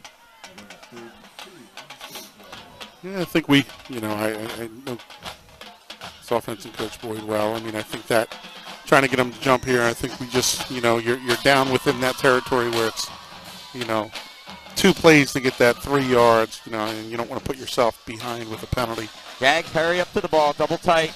Barreras and Carroll the backs. They do try and get the Pioneers to jump on the hard count. They do not. Jags get the play call, and they will call timeout and talk this play over. 3rd and 2.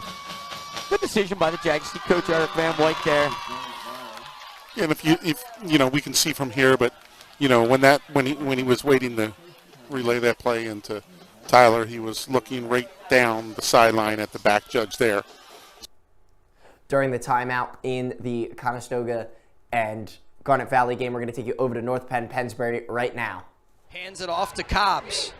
Cobbs comes all the way from the outside and looks like they're going to give him the 30-yard line. Carried by Mark Cobbs for North Penn. So 3rd and 3. Tackle made by Ray Vereen.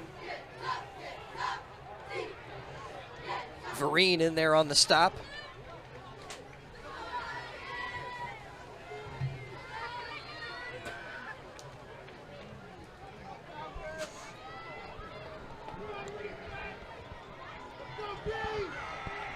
third down. Let's make some This noise. time Eves sets up under center. Maybe just trying to sneak it.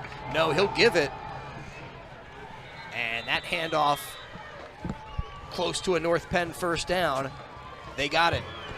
Tackle made by Carry from Chris Scruggs. I know. I guarantee in that timeout that, you know, that one of the things that was going over to the offensive players and the skill players is ball security, ball security, ball security. And I guarantee that was the message in that huddle. Protect the ball here.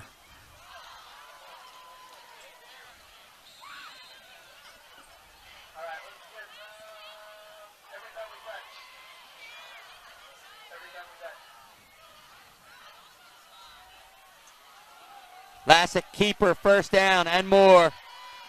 Jags down to the 17, call it 18-yard line of the Pioneers.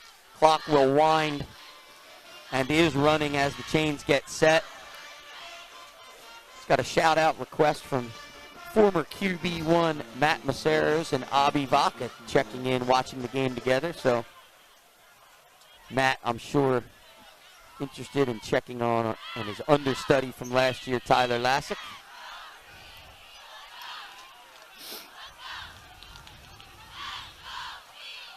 Lassick, the give goes to Loreris, number 5. Gain of 8 down to the 10-yard line, and the Pioneers really need to start thinking about using those timeouts. The Jags are going to run this play clock down within the 5-second mark of each 40-second play clock. Yeah, one of the good things about being at home is, you know, at Garnet Valley has the play clocks in the end zone, so it's sort of got to direct your eyes to the back judge there and sort of identify which guy is putting his arm up to signify that 5 seconds left.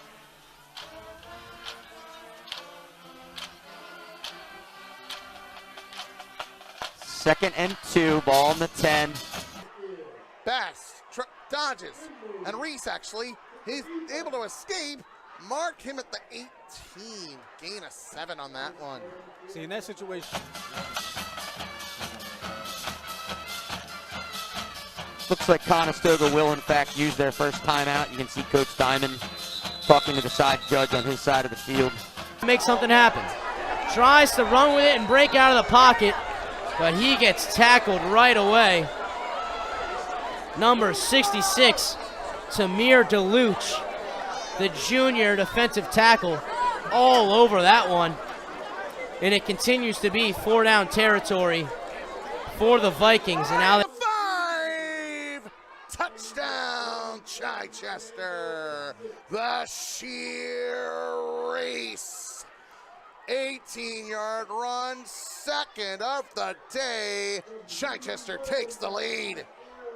Looks like Chichester is really getting into their groove offensively here. They found some holes in the offense there. As you can see, a couple broken tackles, and he just enforces his will there. He's not going to be denied of the end zone in that situation right there. Puts it in for another 6. Oh, boy. Exactly what Penwood did not want.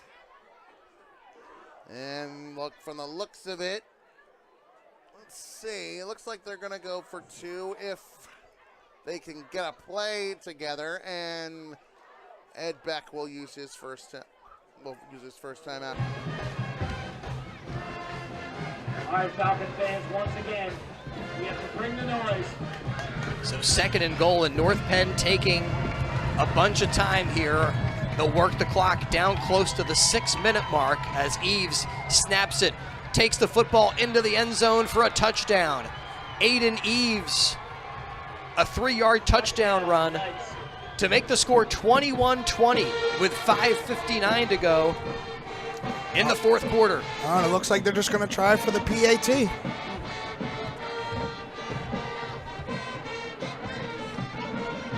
Aiden Eves, 3-yard rush. And now Bachlet.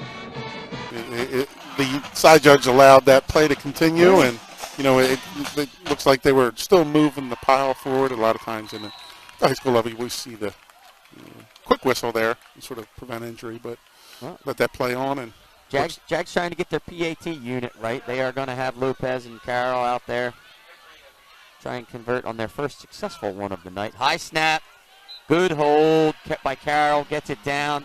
Lopez makes no mistake. So with that, the Jaguars make it a 2-score game, 27-14, Garnet Valley over Conestoga.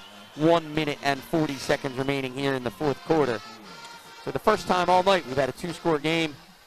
Jags capitalize on that really impressive defensive play by Luke Vaughn.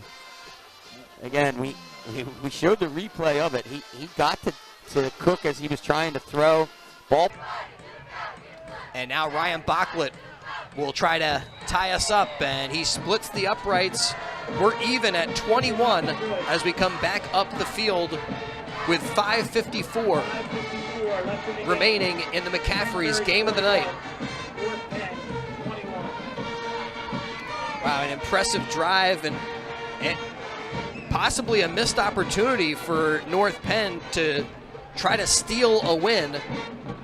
Now you give the Falcons the football back. And Pennsbury's just going to try and drown out this clock and get as far down the field as they can with that ground and pound. And we've seen Angelo Pereira win a game for this Pennsbury Falcon team against CB East. He hit a field goal with 21 seconds left on the fourth quarter clock for one of the biggest wins for the Falcons all season. So they have trusted their kicker. They had him out earlier tonight for a 35-yard attempt that was just a little bit wide left. Gabe Smalley making his first mistake of the night in their last possession, throwing in the interception. But here's a wide open man. Breaking a tackle is number 6. Looks like about a 20-yard gain there. Excuse me, not number 6. Number 4, Nashawn Corley was the receiver on the catch and run. But it looks like it may be coming back as there is a flag on the field.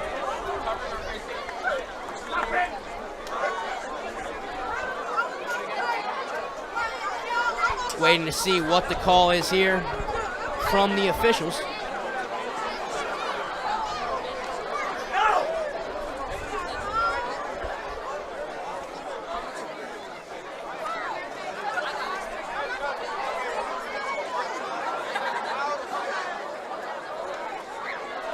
It would have been. Looks like it's going to be an unsportsmanlike conduct on Lincoln. So we're going to see where they put the sticks at. It was going to be around a 20-yard gain for Corley.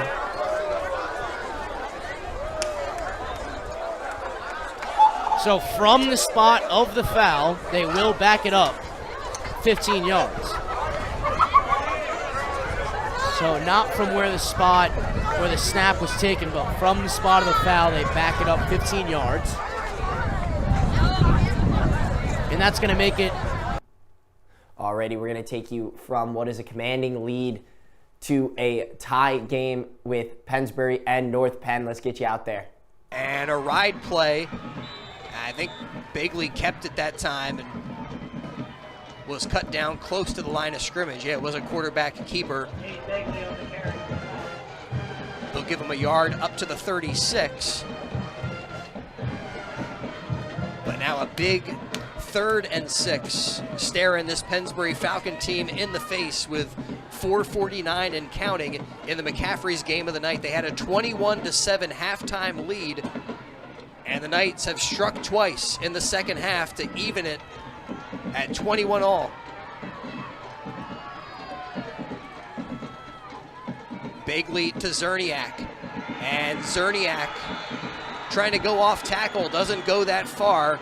He's ridden down just across the 36, and they'll move him up to the 37-yard line. And now decision time for Coach Snyder. Do you go for it on 4th and 5 and try to pin the Knights deep with 4:11 to go? Yes, they will. Bring Kubitsky out. And hopefully flip the field. Yeah, there's a missed opportunity for Pennsbury to try and get on top of this game, drown some clock out now. North Penn's going to have a touchdown scorer gets spun into a tackle, and it looks like that's going to be a first down. Yep, the spot will move the chains. The clock will run, and that will be a first down with 3 minutes to go in this third quarter. Lincoln deciding smart. He's going to have to throw this one. Throw into the left side. And that one's going to be caught and intercepted. Oh, it looks like he might have been out of bounds. It was caught, but the gun throws, pass caught. Lopez tackles him, will get him down inbounds. Clock will run. I'm not quite sure what the Pioneers are doing here. They're down 13. They need to go hurry up, and they need to go vertical. They need to get the ball downfield. They run 2 screens at the line of scrimmage. They do it again. Clock will stop momentarily here as the chains get moved, but they got to go really in a hurry here.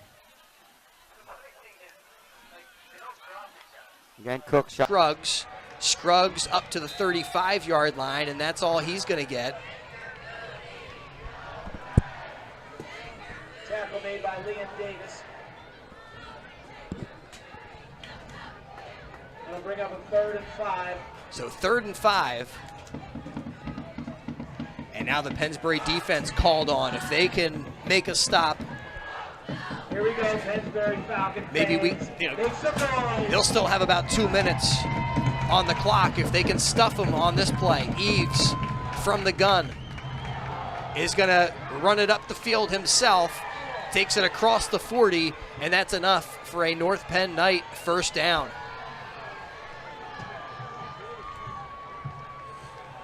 Well, Aiden Eves has been impressive tonight. Throwing the ball fairly accurately, and when they've called on him to run the football, he's shown his explosiveness. Yeah, 10 rushes, 49 yards. Touchdown, right? Yeah, he has the 3-yard touchdown run, which tied this game up. And a touchdown pass, and here he drops back and lets this one go downfield, and it's caught. Wow. What a grab by Rashad McNeil. He had the touchdown catch. The defense was there. Vereen was blanketing the receiver, and somehow Rashad McNeil is able to come down with the football, and the Knights are inside the 20 with 1:49 and counting in the fourth quarter. Wow, that was a big-time throw. So now inside the 20, and North Penn, although they brought out their kicker, he was unsuccessful. Ryan Bachlet with a 54-yarder. They love his leg, and I wouldn't be surprised here if North Penn starts to think about a field goal to end this game and just making sure to protect the football and set up their place kicker. That was a 40-yard pass there by Eves. It was right on the money, an incredible reception. There, Eves takes the snap. There was movement by the Knights, and that one's coming back. That's a false start, or a legal shift, they're calling Definitely it. going to say I saw 23 move for the Knights. Had a little nice shimmy. Nice little shimmy? Nice little shimmy. So that'll come back and maybe make it a more difficult kick attempt. I just feel like that's the way this thing is heading. 1:03 now left in the fourth quarter. Well, this one certainly come down the wire. Didn't look like it was going to when we started this second half, and well, here we are. 1st and 15. Yeah, Falcons were up by a couple of touchdowns, and now hoping to send this one to overtime.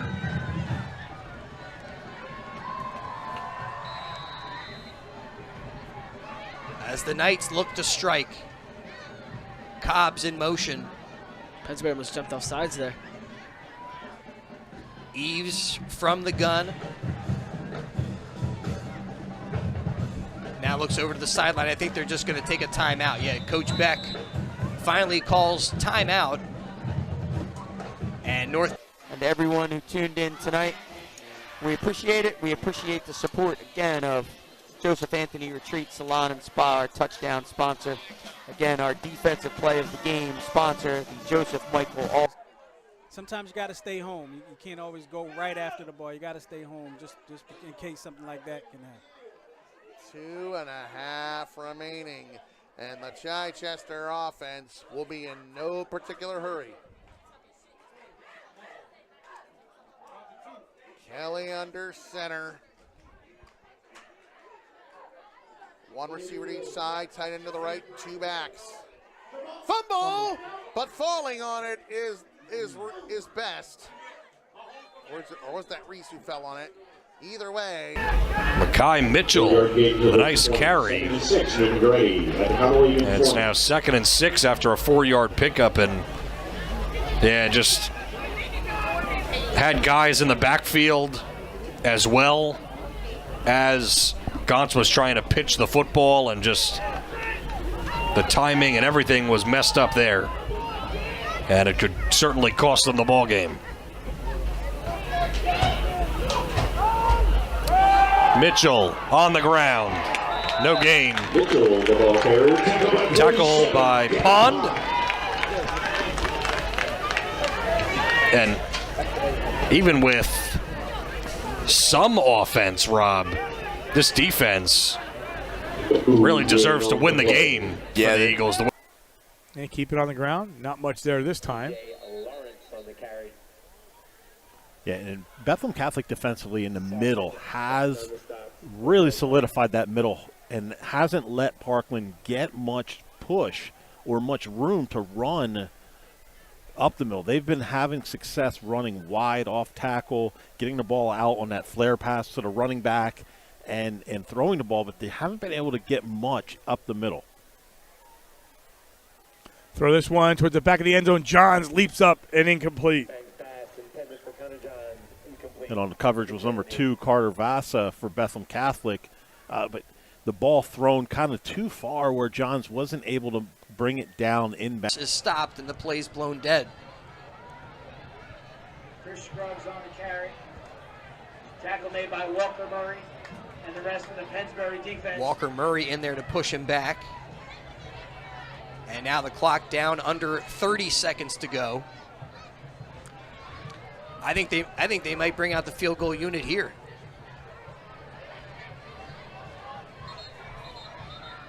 And timeout taken by Pennsbury. So it looked like North Penn, they were content in letting the clock run down as far as possible. Extra point attempt, low snap, gets it up, and is able to still get it through. Holder doing a nice job. That was David Adamski.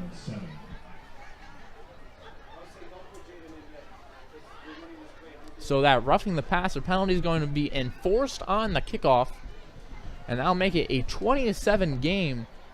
The reception touchdown there.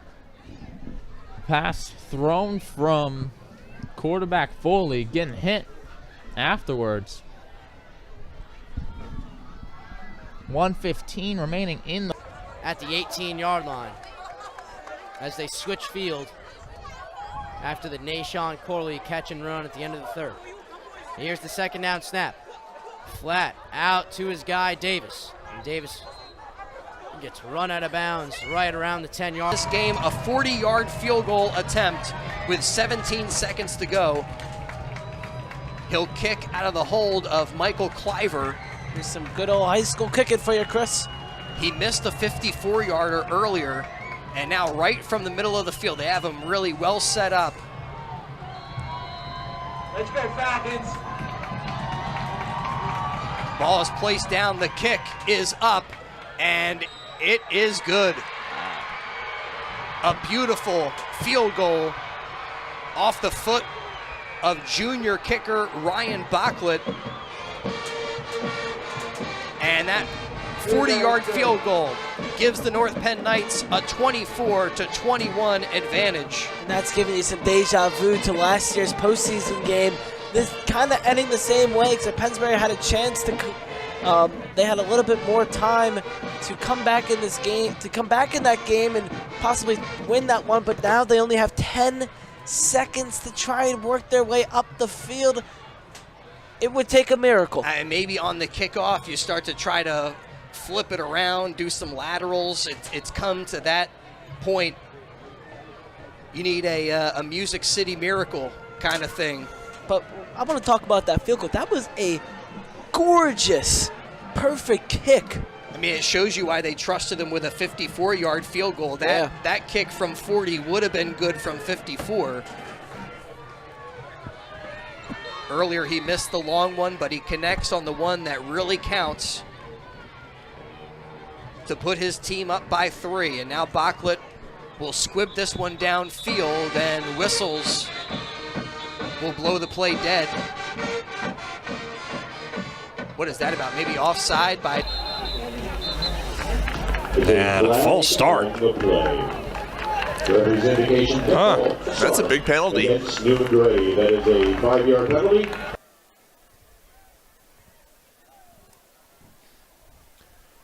Extra point. That is up, and that one is through. And with 2:38 on the clock, Parkland is now up 40-0, and the mercy rule will go into play.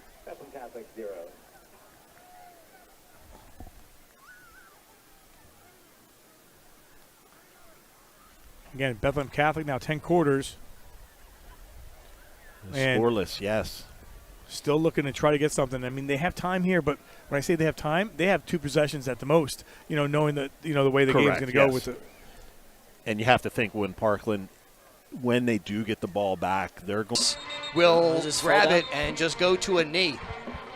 Not even a knee, just plop down. And that gives the Falcons 11 seconds.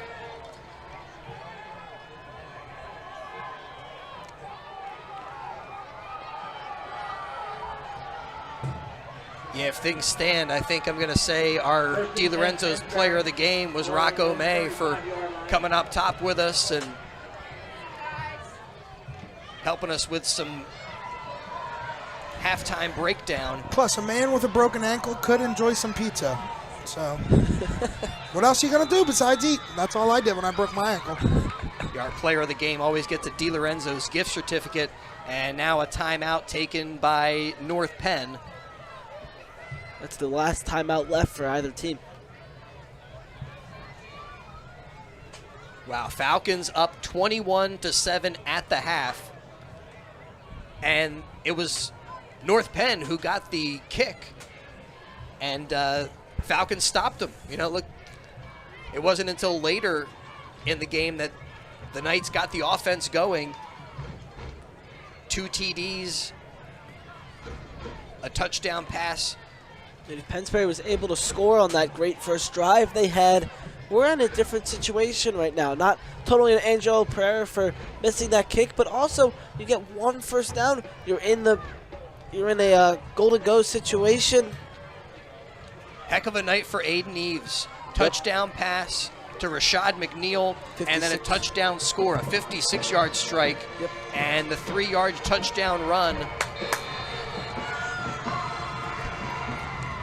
And then the field goal from Bartlett has the Knights up. Might be the last play of the night. As that ball thrown downfield, intended for Nate Bagley. Bagley over there. Jackson Lensman in the game to throw it to Bagley. But the ball incomplete and still 5 seconds to go. Not a bad idea. The most explosive player on this Pennsbury offensive side of the football has been Bagley. And if you can throw him the ball somewhere in space, who knows what kind of magic he might be able to come up with.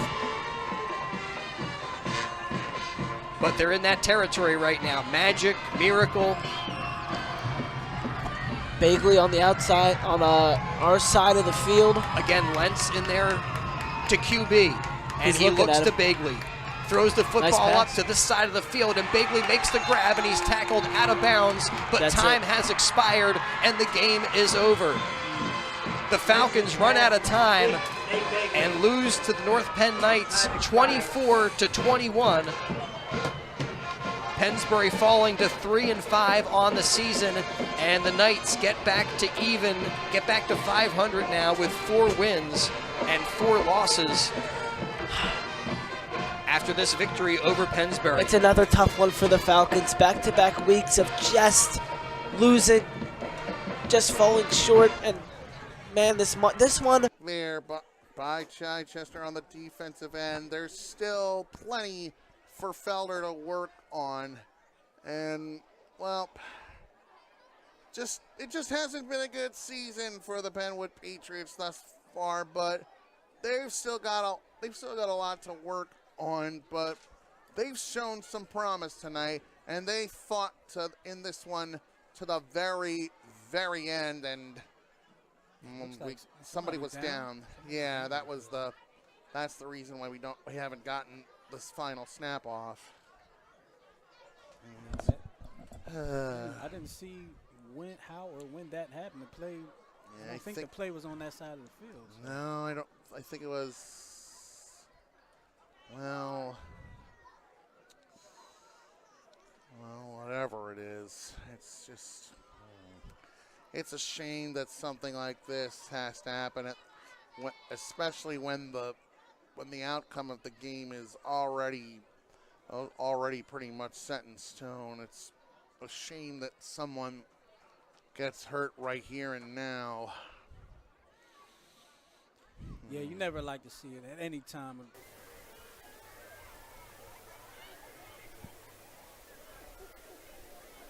So clock winding down.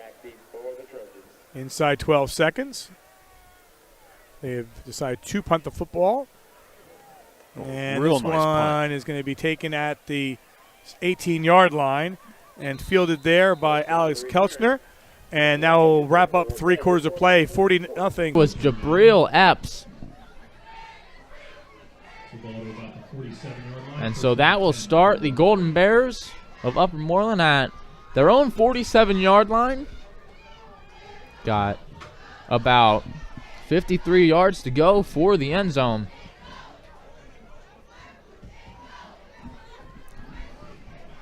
Ball game definitely not done. 13-point game with just under 12 minutes to work with.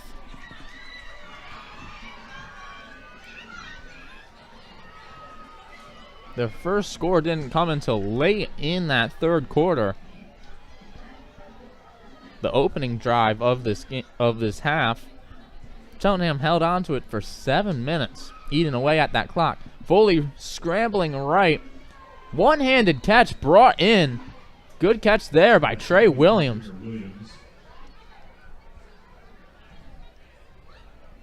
That'll go for about 7 yards.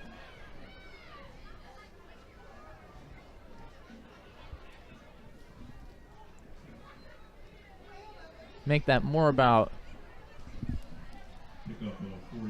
4. Second down and 6. Able to haul that one in off the left hand originally and then brought it in with 2. Foley shotgun. Pitch to the right side. That's Davis, but he has nowhere to run. Tackled behind the line of scrimmage. Davis, the ball carrier, hitting the backfield for a loss. Back at the Strange in on the tackle behind the line of scrimmage. He's been disrupting that offense the entire game. And the ball will be placed at the 48-yard line. My goodness. What a hit. Flag says it's Leighton again.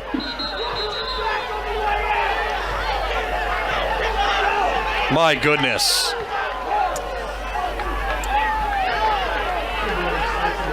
You know, they're going to throw flags for the celebration, but after a hit like that, man, I think a little bit of celebrating is due. Obviously, you don't want to injure the guy. No. But that's probably the biggest lick that I've seen all season. Unsportsmanlike conduct. Unsportsmanlike. Neumann-Goretti. After the play, evidently it was a clean hit. So again, like you said, not trying to hurt anybody, but that was just a perfectly timed hit across the middle of the field, and one that maybe the quarterback, has to think about sometimes. Sometimes they can't see those defenders right behind. And Justin Layton's still down at midfield, and it looked like he was going to get up for a moment and then went back down. If I had to pick one for Chichester, it would definitely be the running back. Bashir Reese. Bashir Reese, thank you. He did a wonderful job. He was finding holes. He was breaking tackles. He was doing a lot. He was making a lot of things happen. So, shout out to him. He did an amazing job. And shout out to the Chichester Eagles. They, as a team, they were able to make the adjustments and do a good job tonight. That's why they're coming out of here with a victory. Absolutely. Sports are usually games of adjustment. So they move the ball up to the 45.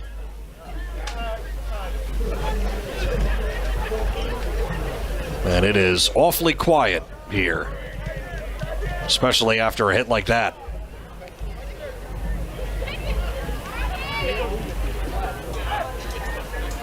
First down.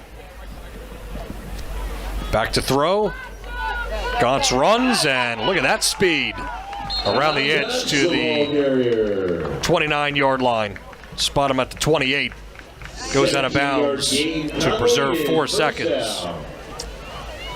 Yeah, can't do much with 4 seconds, but they might try something at the end zone and try to make the score a little bit more respectable.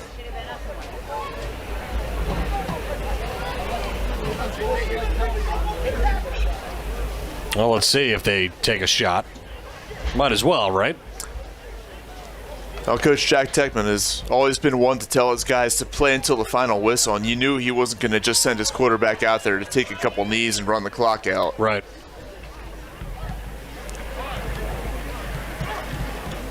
Another first down, last play of the game. Gauntz looks, he throws in the field of play. It is caught, and the game is over. Catch made by Milton Polynice. And the final score, Neumann-Goretti 28 and Conwell-Egan 14. They'll go back to it. Brooks on the carry, but he gets stopped before he can get back to the line of scrimmage. Forward momentum stopped a couple yards behind. That'll be a loss of about 3. And that'll bring up second down. 2nd and 13 here.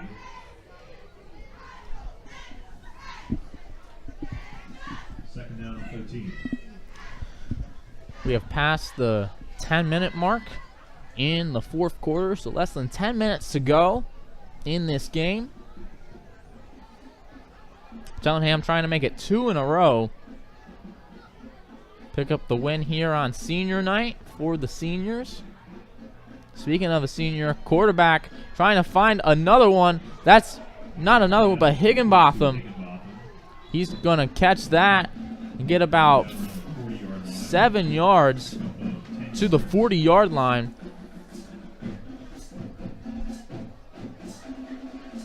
Was Julius Reyes. Reyes at 6'1", 190. I mean, he came untouched. He did come untouched, and that was a miscommunication somewhere up front. Because he came right from the left side. It looks like the offensive tackle did not step down to take that inside gap away. And Reyes said, if you're not going to take it, I'm going to. And he make it pay for it. Pottsville 48-14 winner over Wilson.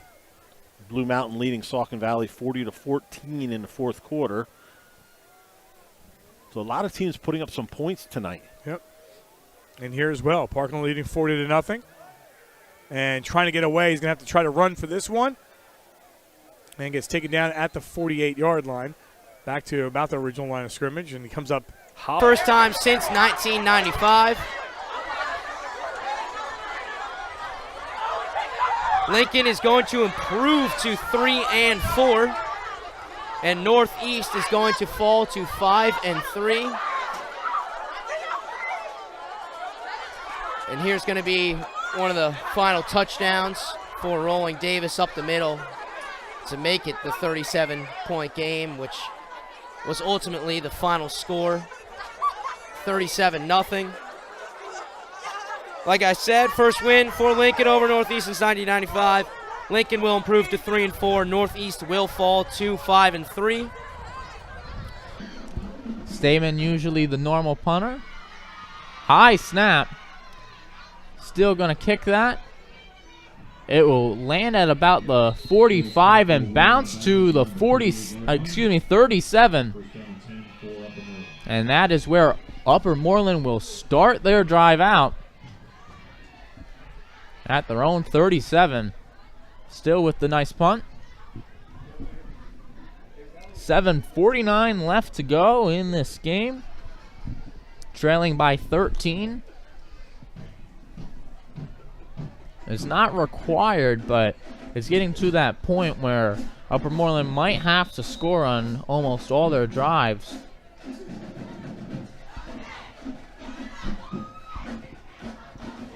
The offense trotting out, the defense awaits.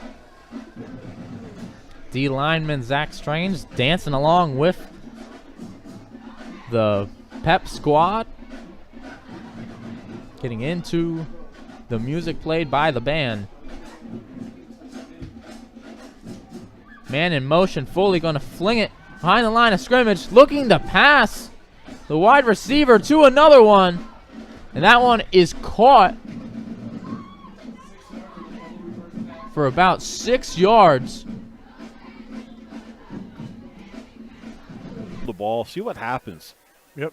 If he can throw, the pressure's been there all night. Throws in the middle part of the field, has a receiver, and it's complete. And that is complete to Carter Vasa. So 1st and goal from the 7-yard line. Take a look. And this is a very well thrown football, too. And he's not warmed up, by the way.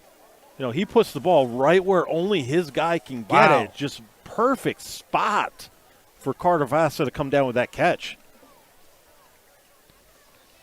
So Stu Tyre's first down with 5:45 and counting. Again, what you want to see here for Bethlehem Catholic is to stop that scoreless streak. Yes, exactly. You want to see some points get on the board.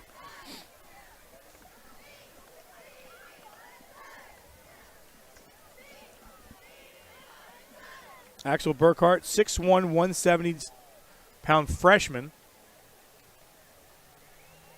3 receivers near side.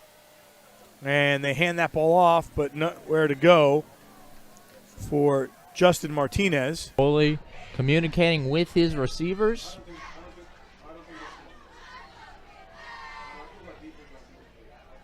Making sure they know what's going on. Giving some hand motion. And gets the snap. Looking to the left side. Going up for the catch. He gets it through contact. That's Aiden Tuffy. Foley's pass is complete to Tuffy. There is a flag on the play. But by the looks of it, it might be offensive pass interference. And it is. The flag was thrown. It looked like Tuffy might have been held, but that wasn't after a push-off from Tuffy, so that will lose some yards there for the Golden Bears. There are multiple pass plays before that where it seemed like through the air they had been going and gaining some momentum, and it looked like that could have been a really important play for Upper Moreland. But now they move all the way back to the 42-yard line, their own 42, on a pass that would have been caught at about the 20-yard line. I'm going to put them in the red zone. So first down here.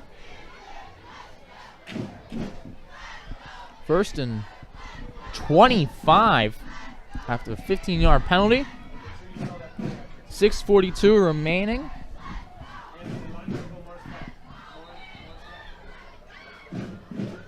A whistle here. It looks like the discussion between the refs.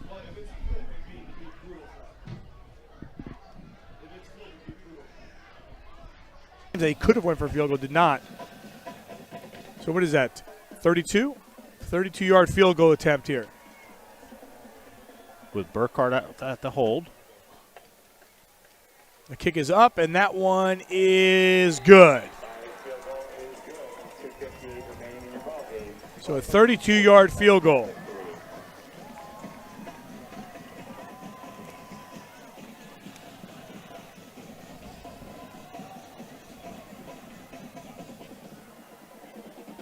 Matt, they needed something like that. Well, the big picture you may not see what they.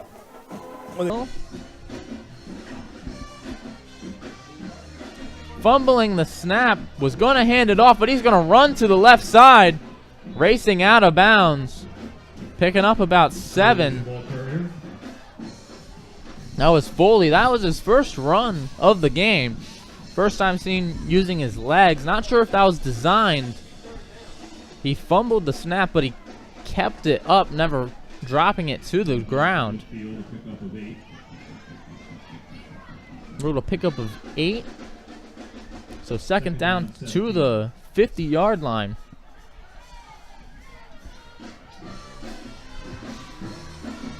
Second and 17.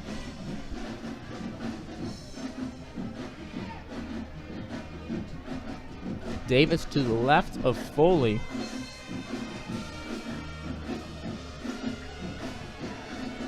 Four wide receivers, 2 on each side. Some motion in. We have a whistle.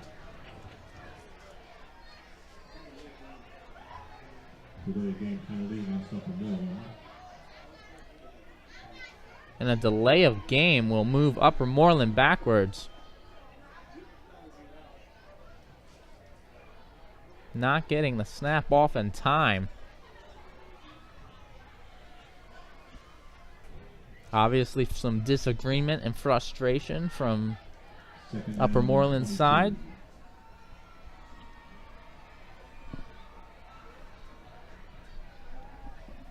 So it turns to 2nd and 22. Whole lot of 2s on your screen there.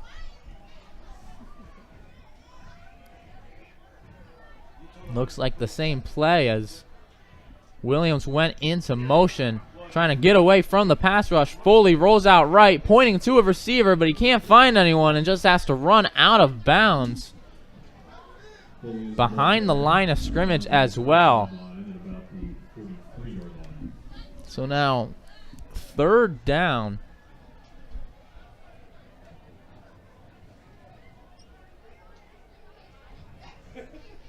They will spot him at the 41. So now 3rd and 26.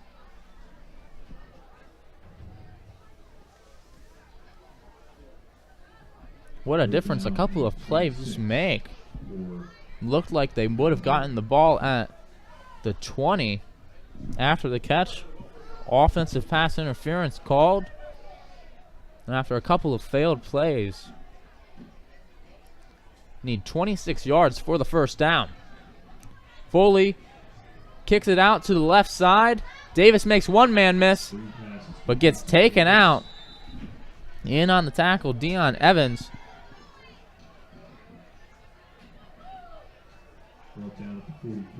So that'll bring up 4th down, and they are going to punt. 6:07 left in the 4th quarter. Trailing by 13, Upper Moreland will definitely need a stop here if they want to stay in this ball game. Luke Sword back to punt. The 6'3" sophomore definitely has a leg. Boots that one.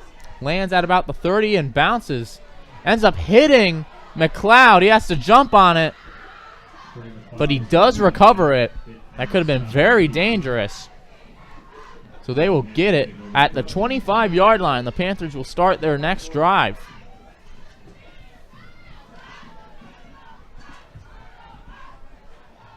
They're dominating time of possession at the beginning of this half.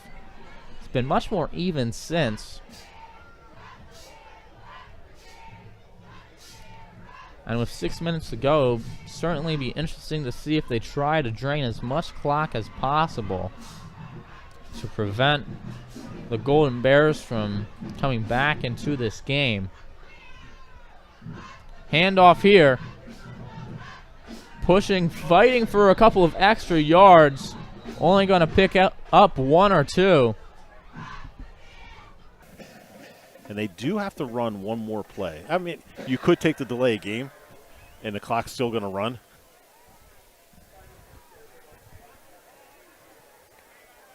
They'll snap it here. Kuzma takes it in. That will do it, ladies and gentlemen. Your final score, Parkland 40, Bethlehem Catholic 3. So Parkland wins this one by the score of 40-3 as the horn sounds here in Orfield. Parkland improves.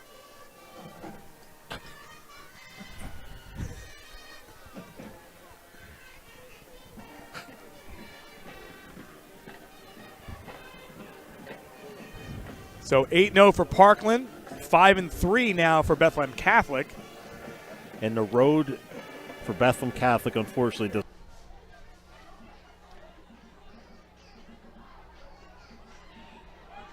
And Ingram's going to trot out to the wide receiver spot. Looks like they're going Wildcat again. We saw this a lot in the first half. Players rushing up on the defensive side to the D-line, knowing they're most likely not going to pass. Direct snap. Doesn't go too far. Smith on the carry. Going to get stopped after about a gain of 2.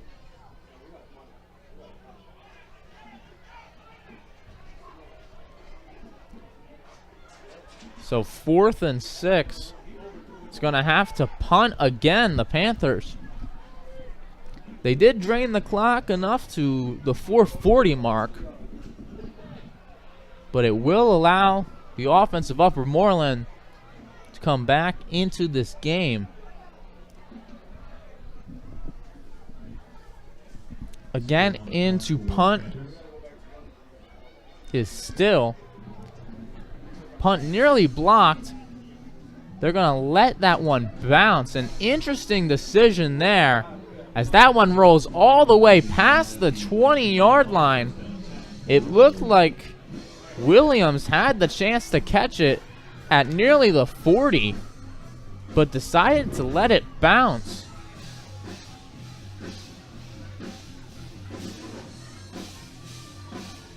And Cheltenham is rocking out right now, led by the band.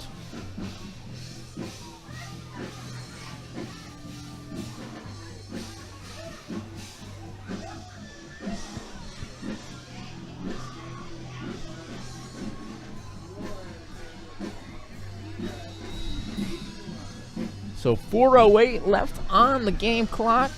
20-7 is your score. Trailing by 13, Upper Moreland has to get something going. Foley fakes the handoff, rolls out to his left, has a man, catches and gonna get taken out, but picks up the first down. That one caught by Justin Valentine.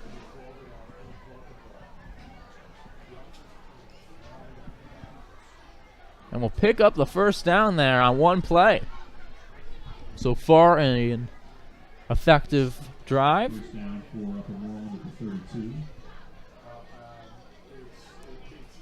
That's the first reception for Valentine in this one.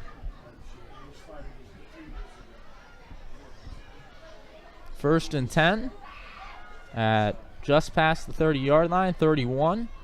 Fakes the handoff again. Valentine gets it, but for much shorter this time, getting maybe 1 or 2 yards.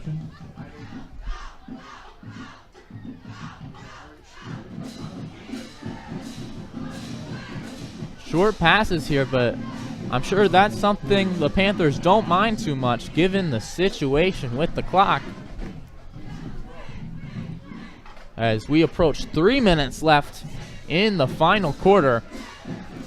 Need 2 touchdowns to come back and take the lead if you're Upper Moreland. Not sure if the short passes are going to do it for them anymore. Might have to go deep. And that's looked like what they're trying to do. Foley rolls out to the left, fakes the pass, makes a man miss.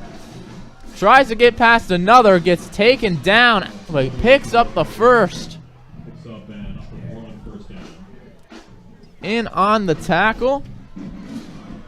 Jermaine Williams. And they will get the ball to their own 46-yard line. Well, that clock is still going, 2:22. They don't have a lot of time to work with. Despite getting 2 first downs in 3 plays, they still find themselves in their own territory, although approaching midfield.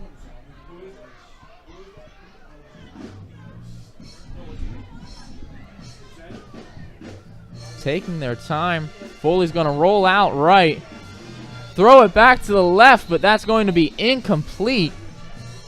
The intended target, Frankie McDermott. Now brings second down.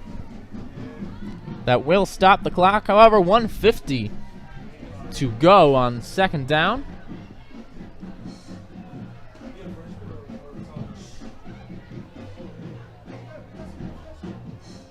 Without a score here, this game will essentially be decided. Lots of pressure on this offense. And the Panthers defense trying to close this one out for their first home win of the season.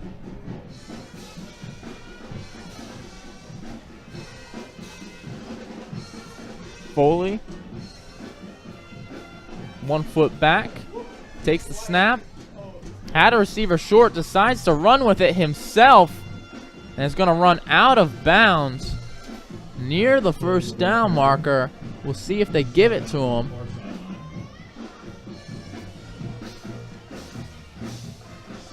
He will be just short, about a yard.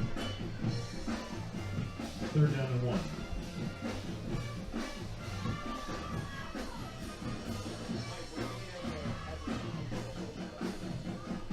So 3rd and 1.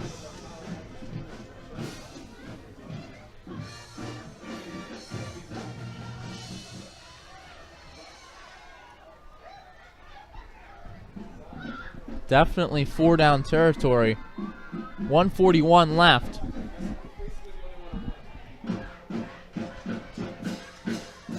Foley faking the handoff, met by immediate pressure. Catch on the right side. Valentine again with the reception. After no receptions in this one on this drive that started just a couple minutes ago, he now has 3. And that will give them the first down.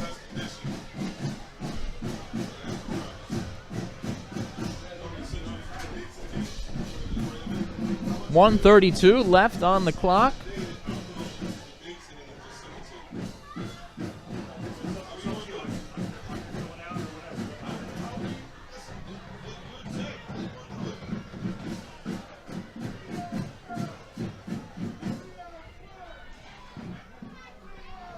Offense coming back. 1st and 10.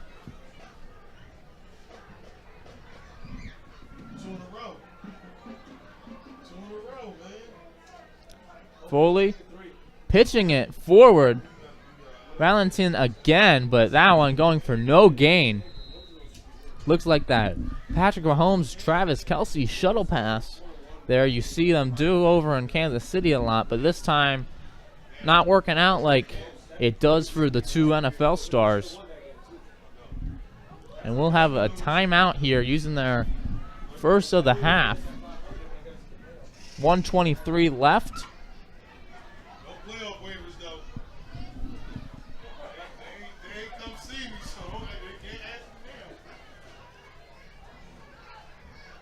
Upper Moreland taking that timeout to stop the clock. Not able to get out of bounds on that one. Have 2 left. Have 1 left, excuse me.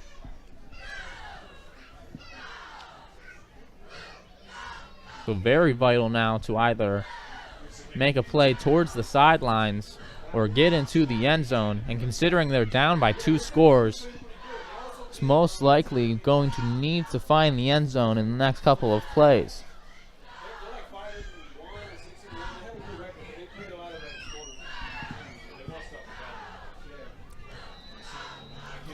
4 wide receivers, 1 man in the backfield next to Foley. He'll drop back, looking to the left side, slinging it over the top and caught for the touchdown. That's to Zion Akimbo. That goes right over the hands of the defender, Jabril Epps, trying to break it up. Just couldn't jump high enough. And now things just got interesting. 20-13 is your score. If they make the PAT, it will be a 6-point game.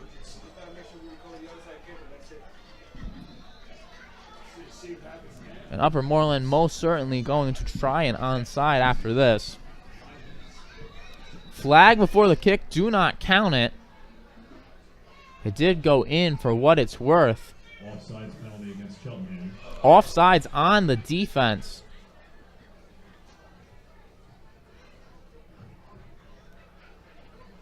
And that's one you might ask, why was it blown dead?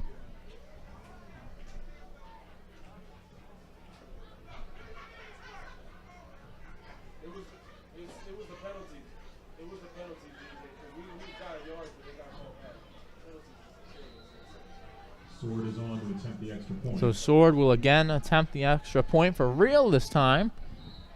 And will get it through, so will not affect much. So 20-14 is your score. A touchdown and a made extra point could win it for Upper Moreland, but they're going to have to find a way to get the ball back. And with 1:14 left in this game, they're going to have to do that with an onside kick. They'll be able to take the knee if they do not get it. They don't have enough timeouts to prevent this game from ending.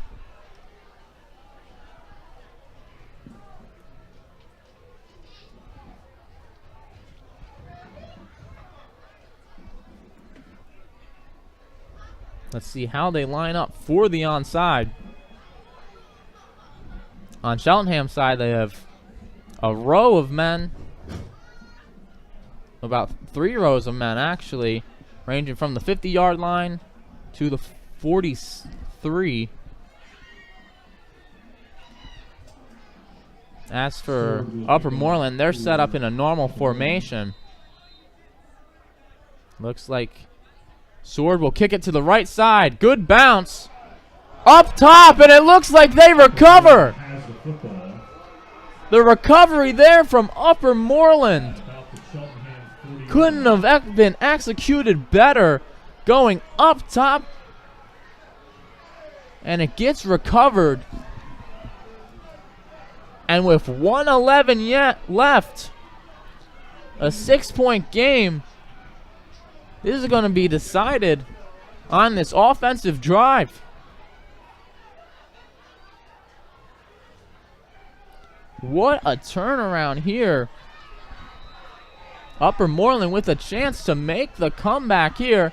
They have the ball on the 43.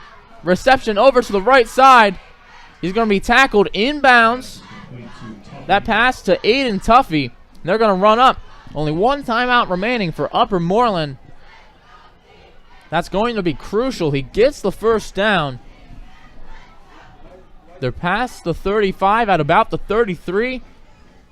Less than a minute to go. Pass to the right side. Tripping before he can get out of bounds is Tuffy. And that's huge. Second down here. Clock is going to get stopped with the timeout.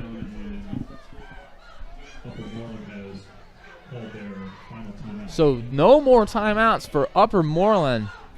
Interesting decision to use it there. We'll stay here on the timeout. 49 seconds to go. If they do not get out of bounds, the clock will stay running unless they decide to spike it. No more timeouts remaining. Having to go about 35 yards to the end zone. This set up by a score less than a minute ago. The passing touchdown to Akimbo. And then the successful onside kick from the kicker, Luke Sword. Couldn't have asked for much better the past couple of minutes from Upper Moreland, but they still face the uphill battle of trying to get into the end zone. Pass to the left side. That is caught, but immediately wrapped up behind the line of scrimmage. That was Williams. In on the tackle was Smallwood. That was tackled inbounds, so the clock stays running. 34 seconds. Foley discussing with his team. 3rd and 10, so can't spike it here, most likely. He's going to drop back. Roll to his right, looking for somewhere to go. He's going to throw it. It's going to be incomplete. Over to the far right sideline. 14 seconds to go. A lot of clock draining on that play. Trailing by 6. 4th down is brought up now. They're going to need 10 yards. And considering they have no timeouts, they might have to take a shot for the end zone unless they are confident that they can get out of bounds. A lot to discuss here, but they have no timeouts to discuss it over. Gotta imagine if you are the Panthers defense, you gotta stay back, keep everything in front of you.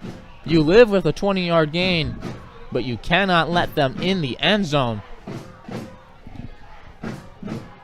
3 receivers to the left side, 1 to the right. A man in the backfield with Foley. Gonna drop back. Feeling pressure, he spins out of it. He's gonna try to run out of bounds, and that's going to do it. The 4th down stop.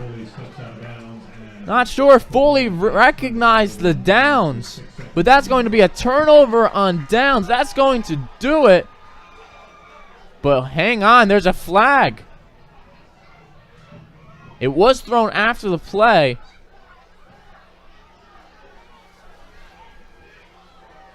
But this penalty could decide the game.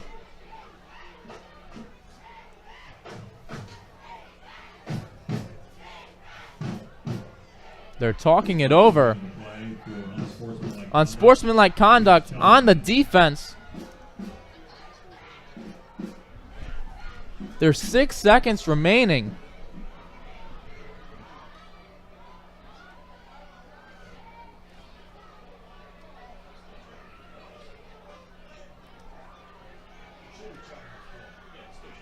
It should still be Cheltenham's ball.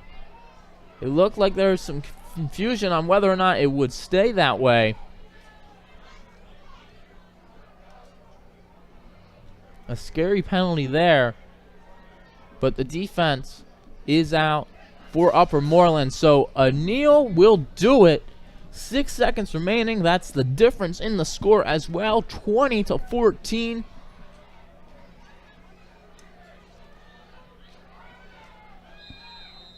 Just got to be safe on this. Ingram under center. He'll snap it and kneel it. And as the clock runs out, that will do it. Cheltenham has won this game, but not after a scare from the comeback attempt from the Upper Moreland Golden Bears. But it was too little, too late. The Cheltenham Panthers win this one on senior night, 20-14. In a game they led by 20. Upper Moreland. Alrighty, everybody, as our final game has ended, let's take a look at the scores from around the games we covered tonight. Garnet Valley with the 27-14 win over Conestoga. Lincoln with a big 37-0 win over Northeast. Upper Moreland, falls to Cheltenham after a great comeback attempt there in the 4th quarter in the final minute. That's a 20-14 game. Chichester beat Penwood on another comeback, 14-8. We've got BC at Parkland. That was a 40-3 game. Pennsbury 21-24. They fall to North Penn. And then Neumann-Goretti 28 beats Conwell-Egan 4-14. Now let's take a look at our Saturday slate. We won't be back with you, but we've got Conrad Weiser at Wyomissing. We've got Episcopal Academy at Malvern Prep. Those two teams always have themselves a game. And then we've got Whitehall at Allentown Central Catholic. All those games are coming up tomorrow. Thank you so much for tuning in with us here on another episode of SFBN Zone. My name is Ryan Chmitzky. Have a great rest of your weekend, everybody.